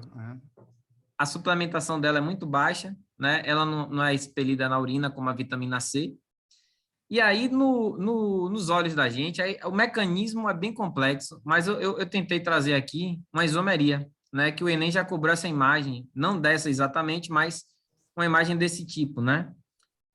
Devido às ligações duplas presentes, a molécula do retinal, ou seja, o retinol, ele é oxidado a retinal, né? E a molécula do retinal, ela pode se apresentar em duas conformações diferentes. Uma conformação chamada de cis e a outra chamada de trans.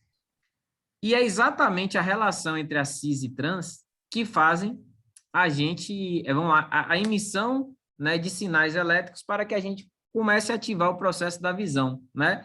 De uma maneira resumida, o cis-retinal, né, que é uma molécula com essa organização, tá vendo, de um lado do outro, né? Ela, ao receber, ela se combina, né, com a opsina, formando a rodopsina, que é uma substância fotorreceptora ao receber a luz, né? Ela se transforma na transretinalopsina. E nessa volta, a molécula trans, você está vendo, Rick, que elas são moléculas diferentes? Aí eu aprendi É um como negócio. se a geometria espacial fosse o contrário, alguma coisa assim. Você falou tudo, a isomeria geométrica. Só que nosso organismo, muitas vezes, ele funciona como aquele modelo de chave e fechadura. Então, quando eu transformo a molécula cis em trans, o encaixe dela com a opsina não é tão legal. E aí ela solta a opsina e ela vira o transretinal. Aí a gente tem uma enzima chamada retinal isomerase, que ela converte novamente o transretinal a cisretinal. E é exatamente a deficiência da vitamina A, né, que é o que a gente, o que é que, vamos lá, a deficiência de vitamina A é que causa a cegueira noturna, né? Já vou falar disso aí, né, Henrique? Porque se a gente não, se a quantidade de vitamina A é baixa, a gente passa a ter pouco cis-retinal, né? Então, para ocorrer o estímulo, já fica mais difícil, né? Então, por isso que é importante a gente estar ingerindo alimentos com beta-caroteno, né? A quantidade é pequena, né? Ou simplesmente o suplemento vitamínico. Então, a conformação cis é a cis e trans. Boa, tia, eu vou mostrar aqui para vocês aqui, né? Basicamente é o seguinte, Rick, eu vou botar aqui só um exemplo mais simplificado. Cara, o espaço é seu. Eu já estou no seu horário mesmo. Tá junto, né? Não tem horário, né? A gente É, acaba, né? Vamos é, acabar nós juntos, né? Ia ser, é, se cada um demos junto, tá de boa. é. Vou mostrar aqui um exemplo rápido, né? A condição básica para a gente ter isomeria cis-trans, Rick, é você ter ligantes diferentes a carbonos da dupla nos dois lados, né? Então, hidrogênio é diferente do metil, hidrogênio é diferente do metil do outro lado. Isso significa, né?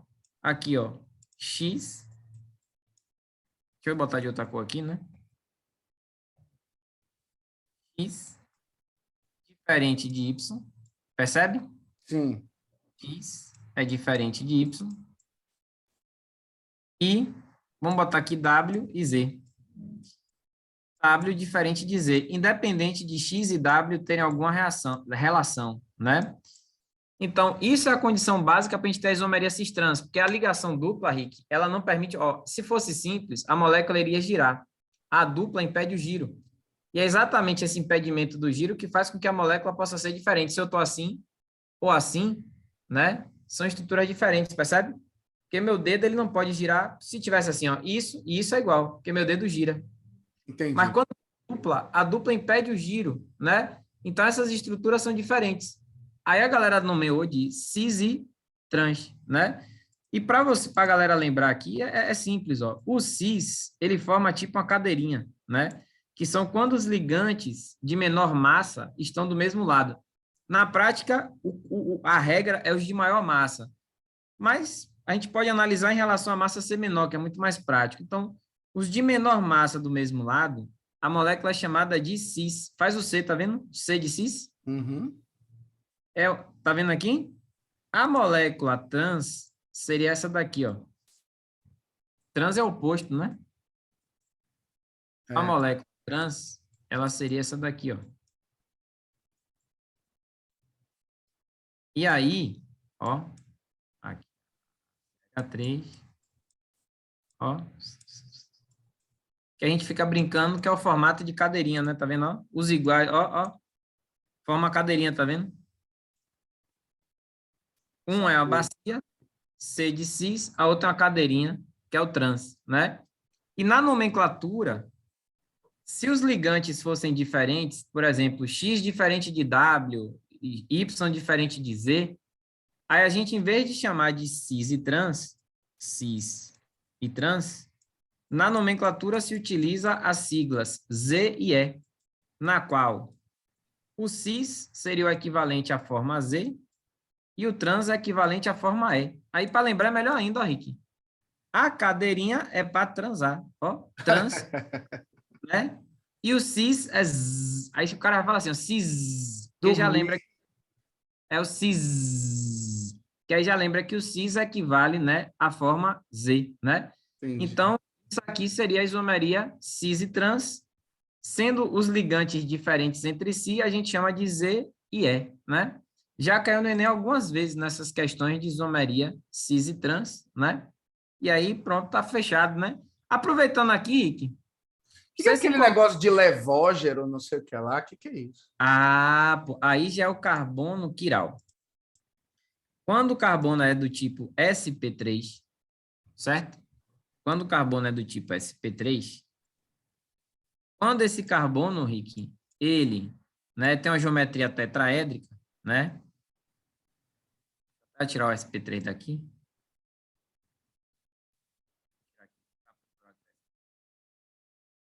Esse carbono, quando ele é sp3, ele tem uma geometria tetraédrica, né? Forma uma pirâmidezinha, né?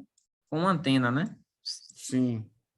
Então, aqui, ó, aqui seria a pirâmidezinha, tá vendo a base da pirâmide, né? Consegue perceber aqui? Eu vou fazer aqui tracejado, ó. Deixa eu chegar mais perto, ó. Aqui a basezinha da pirâmide. Ok. Ó, a pirâmide aqui, tá vendo? Essa ligação tracejada, né, que tá aqui, é exatamente, né, a ligação que fica atrás, né, do papel, né, entrando no papel. Deixa eu até melhorar um pouquinho aqui. Ah, É a entendi. ligação Isso é tipo tridimensional. tridimensional. Essa ligação aqui, ela fica entrando no papel, né? Então, quando esse carbono ele tem 4 ligantes, né? Quando esses 4 ligantes são diferentes, Rick, aí você tem o que a gente chama de carbono quiral ou carbono assimétrico. Aí a presença do carbono quiral, ele possibilita o surgimento de 2 isômeros, um que é chamado de destrógeno e outro que é chamado de levógeno. Levógeno. Isso, tanto que a glicose, ela tem os isômeros, né, D e L. Tanto Tem. que a glicose D é chamada de dextrose, né? D Dextrose, é. é exatamente por É a causa da outra levulose. É. levulose, porque ela tem os carbonos, né, quirais. E o número de isômeros oticamente ativos, né, a gente calcula como sendo 2 elevado ao número de carbonos quirais. E quando eu misturo, olha que coisa interessante, que quando eu misturo o isômero D com L, a gente gera o que a gente chama de mistura racêmica, que é calculada como sendo 2 elevado ao número de carbonos quirais dividido por 2, né? Por quê? Essa isomeria, os isômeros ópticos, eles foram chamados desse nome, né, de isomeria óptica, porque os primeiros experimentos que verificaram a diferença entre eles envolviam refração da luz, porque são moléculas que têm tudo igual, mas a refração interna da luz nessas moléculas é diferente. Então, isso foi descoberto a partir de um experimento envolvendo refração, né? Em que um dos isômeros é capaz de desviar o plano da luz polarizada para a direita, foi chamado de destrógeno. Direita, destro. Destro, direita, e o outro, levógeno, de left, né? Que é o isômero que desvia o plano da luz para a esquerda, né? Então, por isso que esses isômeros foram chamados de isômeros ópticos. Mas, na prática, o que interessa para a gente, aí entra a biologia, é o seguinte, são moléculas, né, diferentes. Então, os isômeros ópticos entre si, eles têm funções completamente diferentes, né? E um caso famoso foi o caso da talidomida. Você lembra da talidomida? Talidomida, sim, claro. Talidomida, Uma né? medicação que a galera tomava, as mães gestantes, né? Pediram aqui para eu falar da talidomida rapidinho, então deixa eu botar aqui só a estrutura da talidomida, estrutura, deixa eu pegar ela aqui rapidinho. A talidomida, né, eu peguei aqui a estrutura, ela tem um carbono quiral, né? E exatamente, Rick, a gente tem, ó que viagem, né? A talidomida, ela tem um carbono quiral, certo? Um carbonozinho só dela, que é quiral, que esse carbono aqui, o principal, né, da estrutura aqui, da talidomida é esse, ó. Eu vou destacar ele aqui. Esse carbonozinho, Rick, ó. Caramba. Esse carbonozinho, ele tá ligado, inclusive, ao hidrogênio. Ele tem ligantes diferentes, ó que viagem. Um ligante é indo para cá no ciclo, outro ligante é indo é o ciclo fazendo esse caminho, que são coisas diferentes, tá vendo? Um eu já venho carbono, o outro C dupla O. O outro ligante é hidrogênio e o outro ligante é isso aqui tudo. Então, esse carbono ele está ligado a 4 coisas, né, diferentes. Ele é um carbono quiral, que a gente marca ele com um asterisco, né? Então, como ele é um carbono quiral, ele tem possibilidade de se apresentar espacialmente de 2 maneiras, né? O destrógeno e o levógeno, também chamado de S e R. O S, né, ele é teratogênico, ou seja, ele que causa aquela atrofia de membros. Aí nasceram os bebês, né, com braços e pernas bem atrofiados. Sim. Enquanto o isômero R é o que tem efeito sedativo e as grávidas utilizavam exatamente contra enjoo, né? Então, teve uma geração aí de nenéns que nasceram, né, exatamente com braços e pernas atrofiados por causa desse fenômeno da isomeria óptica, né? Cara, eu vou te contar uma coisa. Uma tia minha nasceu com a má formação da mão direita, só um início de formação dela, por conta de uso de talidomida, mas ela chegou a desenvolver o braço, e aí ela venceu essa dificuldade dela. Hoje em dia ela é médica, membro da Sociedade Nacional de Pneumologia, é uma médica bem atuante, mas ela tem a mão direita não totalmente formada. E aí minha avó, na época, falou que tomou um remédiozinho para enjoo, mas tomou pouquinho. E ela é dessa época aí da talidomida. Pois é, Rick. Então, a talidomida ficou famosa, né? Hoje é um medicamento que continua sendo utilizado, certo? Agora vem bem grande no rótulo que não é para ser utilizado por grávida. Inclusive, tem umas pesquisas mais recentes em que o pessoal tem empregado a talidomida, Rick, para tratamento de câncer. Justamente por esse caráter dela, né? Exatamente. Então, ela tem sido utilizada, né? Algumas pesquisas bem novas aí, né? No tratamento de alguns tipos de câncer, né? É pesquisa recente, né? Mas a talidomida, essa molécula aí já causou muita surpresa aí, exatamente por apresentar os carbonos quirais, né? Ou carbonos assimétricos, né? Então, essa quiralidade faz com que as interações sejam completamente diferentes. Deixa eu mostrar aqui, ó, rapidinho. E como é, Rodrigo? Essa molécula no corpo, ora ela age da forma S, ora da forma R? Não, repare, eu vou pegar aqui a imagem que eu estava buscando aqui para te mostrar, né? Na verdade, ela na natureza ela pode se apresentar da forma R ou da forma S. Então, as duas existem, né? Os laboratórios de fármacos, eles desenvolvem normalmente métodos para conseguir isolar uma da outra, né? Tá. Então, em vários medicamentos, você consegue isolar o R do S, mas é um processo difícil que envolve tecnologia e muita pesquisa. Porque o que é que acontece é que uma das moléculas, ó que invocado, Rick, uma das moléculas é assim, a outra é assim. Se uma se encaixa num receptor, a outra não se encaixa no mesmo receptor. Então, elas têm ações, podem ter ações completamente distintas, ou uma pode ter ação e a outra não. Isso, inclusive, é o que leva alguns medicamentos a terem efeitos colaterais. A relação entre o R e S, eles podem provocar efeitos colaterais do medicamento, né? Então, por isso que, normalmente, né, os laboratórios mais famosos são laboratórios que têm mais investimento na área de pesquisa, eles conseguem ter realmente medicamentos ou mais eficientes, ou medicamentos que tenham menores efeitos colaterais, né? Entendi. Que foi exatamente o medo quando surgiu, né, aquela parte dos medicamentos, né? Que a galera começou a dizer, não, vamos fabricar aqui medicamento, pá. E aí começou a surgir, né, os genéricos, né? Então, os genéricos inicialmente tinha muita gente que tinha restrição de uso e com uma certa razão, né? O efeito não era o mesmo, exatamente porque vários laboratórios, né, estavam ainda desenvolvendo a parte de pesquisa, de técnica, mas hoje muitos medicamentos, eles têm um efeito realmente muito parecido, bem próximos em relação à qualidade, né? Então, evoluiu muito a indústria de genérico, né? Então, eu acho que é uma discussão massa, né? E agora eu acabei de ver o seguinte, Rick, nossa aula tá acabando, né? Rapaz, rendeu, viu? A gente foi Rendeu. batendo papo aqui 8h40, velho. Rapaz, mas assim, você vê que tudo bem relacionado e de forma natural. Aprendi bastante aí, viu, Rodriguinho? Tenho Eu também certeza estava aqui que só aqui, ó, genética, relembrando aqui das aulas também do ensino médio e aprendendo coisas novas também, porque muito do que tá aí eu também não aprendi não, né? Tô aprendendo agora aí. Porra, galera, massa. Vou só finalizar então, rapidinho. Vou pedir Vamos, para você, fica à vontade, Rodriguinho, Rick. Vou 5 tirar aqui, viu? minutinhos só, viu? De Me coloca boa. lá como host. Vou 5 minutinhos aqui para E a finalizar galera aqui. presente no foco, viu? Galera, parabéns vocês aí. Velho, galera no foco. Mas a gente está aqui no foco junto, né? Eu sei que vocês estão cansados, né?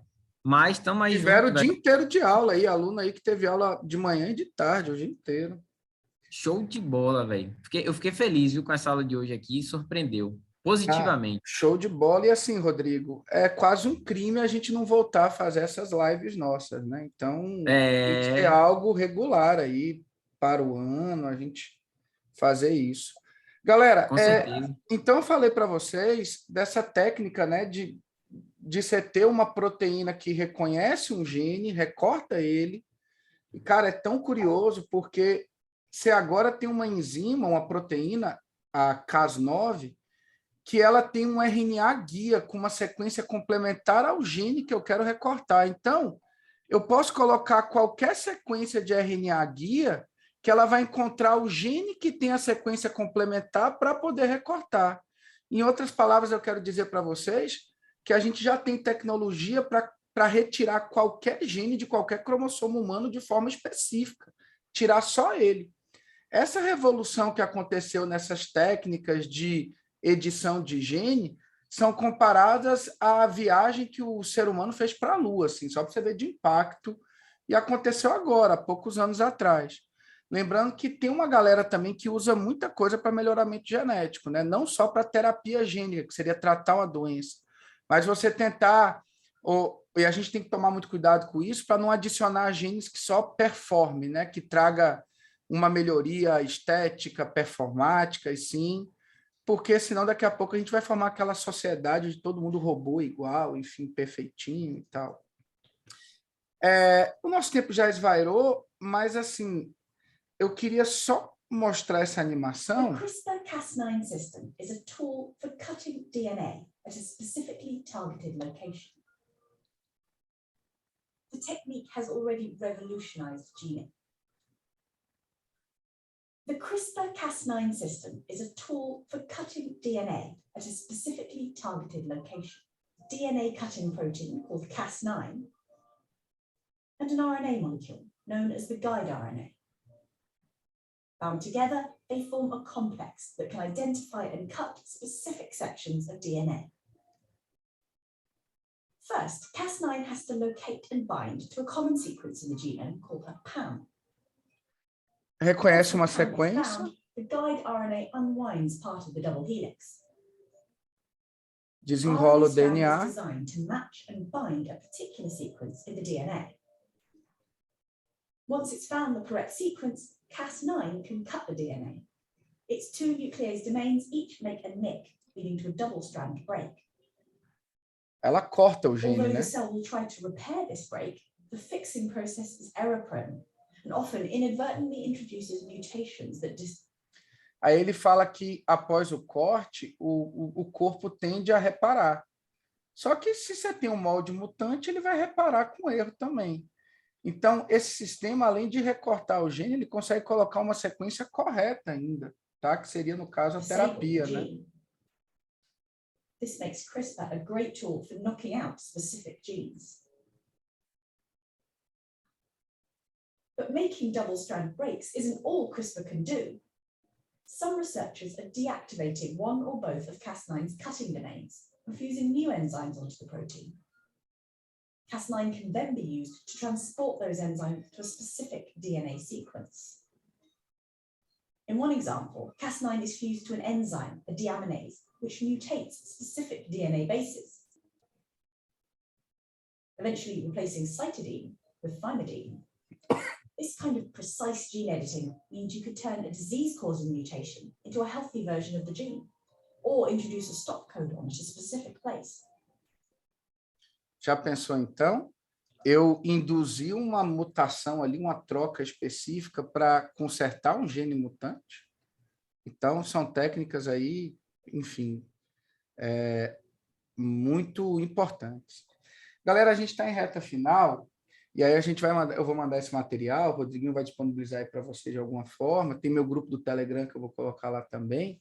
Se você ainda não está no meu grupo de monitoria do Telegram, basta você ir no meu perfil do Instagram, que é o @RicardinhoBio, tá? Tudo junto. Aí lá eu tenho uma árvore de links no perfil. Aí tem um link para você entrar no grupo de monitoria do Telegram. Eu posto dicas, videoaulas, atendo monitoria, os alunos mandam foto de questões, enfim. É absolutamente gratuito, eu mando material também. Aqui seria uma imagem que representa o ciclo do carbono, tá, Rodrigo? E aí isso tem tudo a ver com química, mas é só lembrar para eles que a gente tem uma série de processos que culminam na liberação do carbono na matéria inorgânica, na forma de CO2. Respiração, por animal, por planta, decomposição aeróbica, combustão, indústria. E para você assimilar esse gás carbônico, você tem um processo metabólico único, que é a fotossíntese, né? E aí, se você desmata uma área... Não, Rick, eu falei disso aí até essa semana, né? Porque o negócio, quer ver um negócio interessante? É a entrada do carbono 14 no nosso ciclo. O carbono 14, para a datação de fóssil, né? Ele vem, na verdade, de um átomo de nitrogênio que lá em cima recebe radiação ultravioleta e absorve partícula, né? Aí o nitrogênio, ele acaba dando origem, né, ao carbono 14, velho. Aí o carbono 14 se combina com o oxigênio, estratosfera, vira CO2, desce, é absorvido pela planta e entra no nosso ciclo. Então, a gente acaba absorvendo o carbono 14 e enquanto a gente está vivo, a gente está fazendo exatamente o que está aí, né? Fazendo trocas, né? Isso talvez seja uma evidência de que essa matéria cicla, né? Ela vai participando dentro de um ciclo. É isso aí. Aí, quando o organismo morre, o carbono 12 continua lá, mas o carbono 14, como ele não se renova e ele é um isótopo radioativo, ele emite radiação e vai deixando de existir. É exatamente pela proporção entre carbono 14 e carbono 12 que a gente consegue fazer a datação dos fósseis. Cara, isso o Enem pode cobrar em química, hein? Essa questão de datação aí. Mas vai mal, continue. Não, cara, de fuder. E aí é o ciclo do carbono, né? Ele é muito ligado ao do oxigênio, são processos contrários, né? Você tem a respiração que assimila oxigênio e libera CO2, a fotossíntese que assimila CO2 e libera oxigênio. Lembrar desse bate-bola entre os dois. E o ciclo do nitrogênio, né? O Rodriguinho estava falando aí do nitrogênio também. Lembrando que nós necessitamos de nitrogênio, e a gente obtém da cadeia alimentar, porque é a fonte para a gente produzir as nossas proteínas, os ácidos nucleicos. já que nitrogênio é constituinte de aminoácido, de nucleotídeo, então por isso que é importante. Isso, e o nitrogênio atmosférico é um gás inerte que a gente não consegue absorver, né? Pois é, tudo que a gente inala, a gente praticamente elimina. Minha galera, e aí tem todo um ciclo que envolve bactérias para transformar o N2 atmosférico em nitrato. Se a gente tivesse mais tempo, Rodriguinho, eu ficava falando das reações lá, amônio e nitrito, nitrito e nitrato, e perguntando para você se era oxidação, redução, essas coisas. Mas, enfim, pode ser cenas para os próximos capítulos, né? Próximos capítulos, E aí, galera, lembrar de relações ecológicas. Aqui eu tenho um exemplo de competição. Primeiro que para dois organismos competirem, deixa eu só fazer uma coisa aqui, gente, que ficou esse textozinho aqui, ele não é desse slide. Vou aumentar aqui. Eu salvo aqui rapidinho. Já estou finalizando a aula. Na competição, você coloca dois organismos, lembrando o seguinte, que para dois organismos competirem, eles não necessariamente precisam ser de uma mesma espécie. Existe competição intraespecífica e entre espécies diferentes, interespecífica.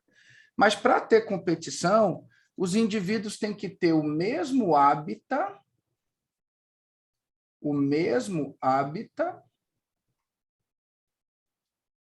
e o mesmo nicho ecológico. Então, provavelmente, quando tem uma sobreposição de nicho, vai ter uma competição. Se eles estão no mesmo local, né, mesmo hábitat e o mesmo nicho ecológico, vai ter a competição. Lembrando que aqui no gráfico, vocês estão vendo dois indivíduos X e Y que estão em ambientes diferentes. Então, vejam que eles têm potenciais bióticos, crescimentos distintos, mas um não afeta o outro porque eles estão em ambientes diferentes, não estão no mesmo hábitat. Quando eu coloco os dois no mesmo ambiente, aí eles vão competir pelos recursos. E aí é o princípio de Gauss, tá? O indivíduo vencedor da competição, ele vai se proliferar, e o que vai perder tem três caminhos para ele. Ou ele vai, esse perdedor aqui, ou ele vai ser extinto, ou ele vai desviar o nicho para evitar a competição. Às vezes é um animal diurno e passa a ser noturno, ou muda o tipo de presa que vai comer, enfim. Ou ele vai desviar o hábitat, ou ele vai mudar o hábitat. Os incomodados que se mudem, né? Exatamente. Se ele não fizer nada disso, meu amigo, ele vai ser extinto. Aí, bau. Outra coisa que às vezes o aluno confunde, né? Porque competição pode levar à extinção, o que não leva à extinção são as relações de predatismo naturais. Quando eu tenho presa e predadores naturais, um não extingue o outro. Ah, professor, mas se eu jogar se tiver um monte de cobra para comer um monte de rato, vai extinguir o rato. Não vai. Porque se os ratos forem extintos, não vai ter alimento para a cobra e a cobra seria extinta. Então, o comportamento de gráfico entre presa e predador é um comportamento em que eles controlam entre si as densidades populacionais. Quando aumenta a quantidade de presa, depois vai aumentar a quantidade de predador. Mas aí vai aumentar a predação, vai diminuir a quantidade de presa, vai aumentar a competição entre os predadores, muitos vão morrer e vai diminuir a quantidade de predador. Então, o que acontece com um, acontece com o outro depois de um certo tempo. Um controla a população do outro. O problema é quando você introduz um predador no ambiente que não tem, um organismo no ambiente que não tem um predador natural, que é o que a gente chama de espécie exótica. Como ele não tem quem controla a população dele, ele vai fazer uma competição injusta com a espécie nativa. E aí, provavelmente, ele sempre vai ganhar da espécie nativa, vai promover a extinção dessas espécies nativas e com certeza vai reduzir a biodiversidade do local, além de se proliferar de forma exacerbada. E aí você vai ter uma praga desse organismo que foi introduzido. Cuidado com questão no Enem, porque você introduzir espécie exótica nunca é uma boa solução para você resolver o problema de uma praga, tá? Você só vai transferir o problema depois. Aqui é o caramujo africano que foi introduzido naquela moda de escargot, que o pessoal estava comendo molusco na França. Aí alguns chefes de cozinha tentaram trazer esse caramujo para o Brasil, mas não deu certo. Não tiveram um controle de descarte, ele disseminou e até hoje é uma praga, viu? Talvez quando tem chuva vocês veem esses caramujos em jardim de play de condomínio, essas coisas. É isso mesmo. E E aqui é o mexilhão dourado, né? Que é um outro molusco, um bivalve, que veio em água de lastro de navio transoceânico, aquela água ali que tem milhões de litros, sei lá quantos litros que pode levar a água lá do fundo do oceano, lá de uma área do oceano para a costa, né? E aí você traz organismo que não é típico daqui, aí ele não vai ter predador natural, vai se proliferar e vai virar uma praga mesmo. Aqui eles... Já rolou um negócio desse no Brasil com bioterrorismo. Agora eu não lembro qual o que é que foi. Ó, e aqui, Rodriguinho, você está vendo o mexilhão meio que entupindo as maquinarias de indústria, de hidrelétrica, essas coisas assim. Lá no norte do país tem muito isso. Por último, galera, minha última lâmina é de controle biológico. Controle biológico, que é uma alternativa ao uso de remediação a partir de produtos químicos industriais, enfim, o uso de antibiótico em lavoura, que é você colocar um inimigo natural daquela praga. Porque aquele inimigo natural vai controlar a densidade populacional daquela praga, que vai diminuir a quantidade e não vai afetar tanto cultivar, a lavoura em si. A joaninha, que é predadora do pulgão e controla a população de pulgão. Então, você pode adicionar a joaninha na plantação. Tem uma série de exemplos que o Enem já colocou. Esse inimigo natural, ele pode ser um predador ou um competidor, tá? Geralmente, ele é ou um predador ou um competidor. E qual é a vantagem ao usar, por exemplo, medicação, esses compostos medicamentosos, né? Que nesse caso, você não vai criar uma seleção direcional favorecendo linhagens resistentes. Lembra aquela história de usar antibiótico e ter, por exemplo, praga, inseto que torna-se resistente àquele inseticida? E não, até aqui também na gente, né, velho? Antigamente todo mundo era bezetacil, né, pai? Caramba, hoje em dia o pessoal nem aplica mais, é só em último caso, isso mesmo. Então, para evitar a seleção de linhagens previamente resistentes, enfim, é uma alternativa que não tem a resposta tão imediata quanto do agente químico, mas tem uma resposta mais duradoura e segura a longo prazo, tá? O que é uma alternativa, então, ao uso desses compostos aí industrializados, químicos, enfim. Alternativa ao uso de agrotóxicos, né, galera? Pessoal, agora é defensivos agrícolas, isso mesmo, defensivos agrícolas. Galera, eu queria agradecer demais ao Ni Jorge, ao amigo, irmão, colega de trabalho Rodriguinho, e já trabalhamos juntos há quanto tempo, né? Então, Maria. A gente tem história em outras instituições, inclusive. Demais. E assim, queria agradecer demais ao convite, sou um professor convidado por Rodriguinho, e dizer que eu estou à disposição da equipe de Rodriguinho, Ni Jorge, para o que eles precisarem. Que equipe minha o quê, rapaz? Você é o empresário da parada, você é meu patrão, viu? Nada disso, tamo junto, todo mundo junto. Oi. Desculpa interromper, eu recebi um pedido aqui no inbox, pedindo para eu falar um pouquinho mais sobre a clínica de stand-up. Eu queria saber se... Espaço é seu, fala aí rapidinho. Claro, fala aí. Jogue duro, Thiago. Tem como Deixa eu você interromper me aqui. habilitar? Tem como você me habilitar para eu compartilhar a tela? Tem. Jogue duro. Galera, brigadão aí a todos, viu, velho, que estão aqui até agora. Valeu mesmo. Obrigado aí pela presença, né? A gente faz de coração, né, Rick? Claro, com certeza. Obrigado também. Thiago, já é host, viu? Aí, jogue duro agora, Thiagão. Pronto, gente, vocês estão vendo a tela aí? Rapaz, seu irmão é cabeçudo ainda, viu, velho? Rapaz... Desculpa o termo, mas pra cacete. Deve ter sido cesariana, com certeza, né? Com certeza. Então, gente, como eu falei previamente, eu vou fazer uma clínica de stand-up com meu irmão lá em Buraquinho, nos dias 4 e 5 de dezembro. Como vocês podem ver aí no card, dia 4 vai ser aula teórica, das 2h30 às 4h30, e dia 5 vai ser aula prática, a partir das 8 horas. Nas aulas práticas, a gente vai depender de quantas pessoas se inscreverem na clínica para fazer a divisão das turmas.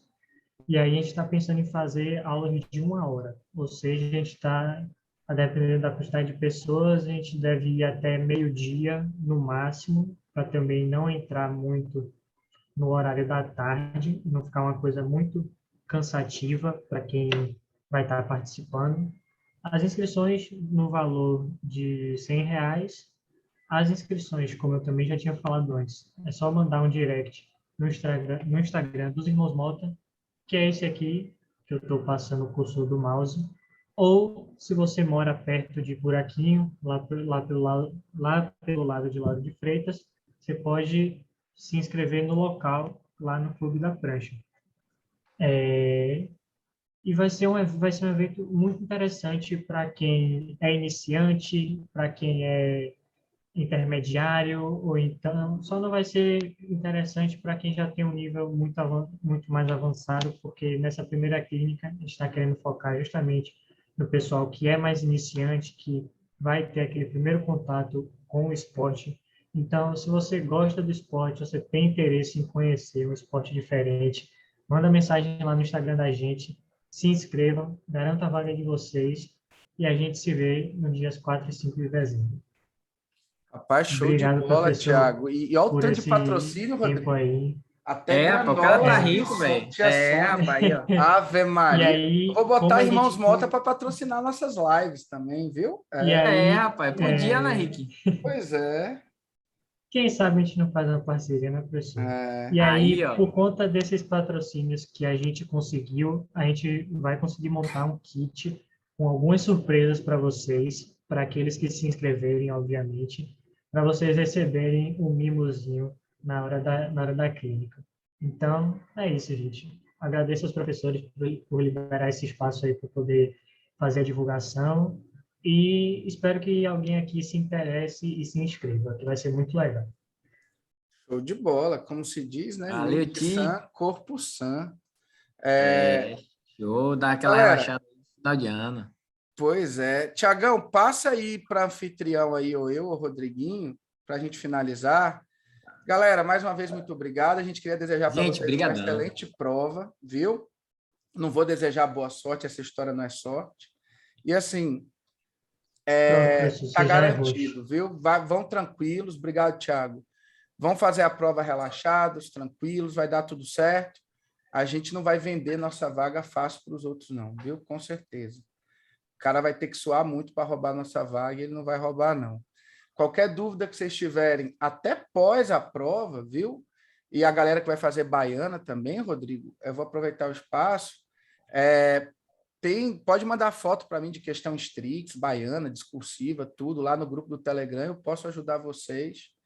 A gente tem uma responsabilidade com vocês aí até essas provas do final do ano, não é só até o Enem, não. Então, pode contar comigo aí lá no Instagram e tal, vou estar, o que eu puder ajudar, estou na área. Muito obrigado para vocês. Rodrigão, valeu, meu irmão. Tamo junto. Obrigado, Viu? Rick. Valeu. Obrigado e também a galera da Unijorge aí que proporcionou pra gente esse espaço aí, né? Ricardinho também apoiou bastante aí. Ave Maria, Unijorge. Tamo Mais um junto, ano aí viu? com a gente, Mais né? um ano. E aí, só agradecer aí, galera. Obrigado. E assim, a Unijorge disse que semana que vem eles estão tentando fazer ainda, né? Eles vão divulgar, eu acho que é no site deles.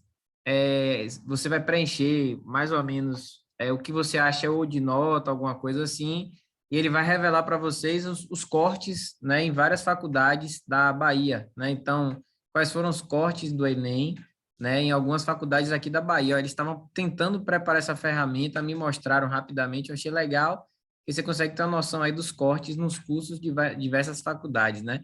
Não sei se eles vão conseguir terminar ainda para esse ano, mas eles estavam correndo aí para terminar e para poder divulgar para vocês aí. Tá bom? Obrigado aí a vocês pela presença, guerreiros, né? Eu fiquei feliz demais, vim correndo aqui para casa, né, Rick? Tá também no trabalho. Cheguei aqui 7h05, entrei aqui correndo, mas a aula foi maravilhosa, me surpreendeu bastante, né? A energia positiva aí, espero que tenham gostado, né? A gente fez com todo carinho, não foi nada combinado naturalmente, mas parceria isso aí, irmandade, né, amigo e irmão. Isso aí. E aí a gente conseguiu fazer um negócio que eu acho que foi bem legal aí. Brigadão, gente. Boa noite a todos. Boa prova. Até mais, Ti. Até mais, Ricardinho. Curtir a família agora. Valeu, galera. Beijão para Valeu, vocês. galera. Obrigado pela aula, professor. É sempre uma honra assistir a aula de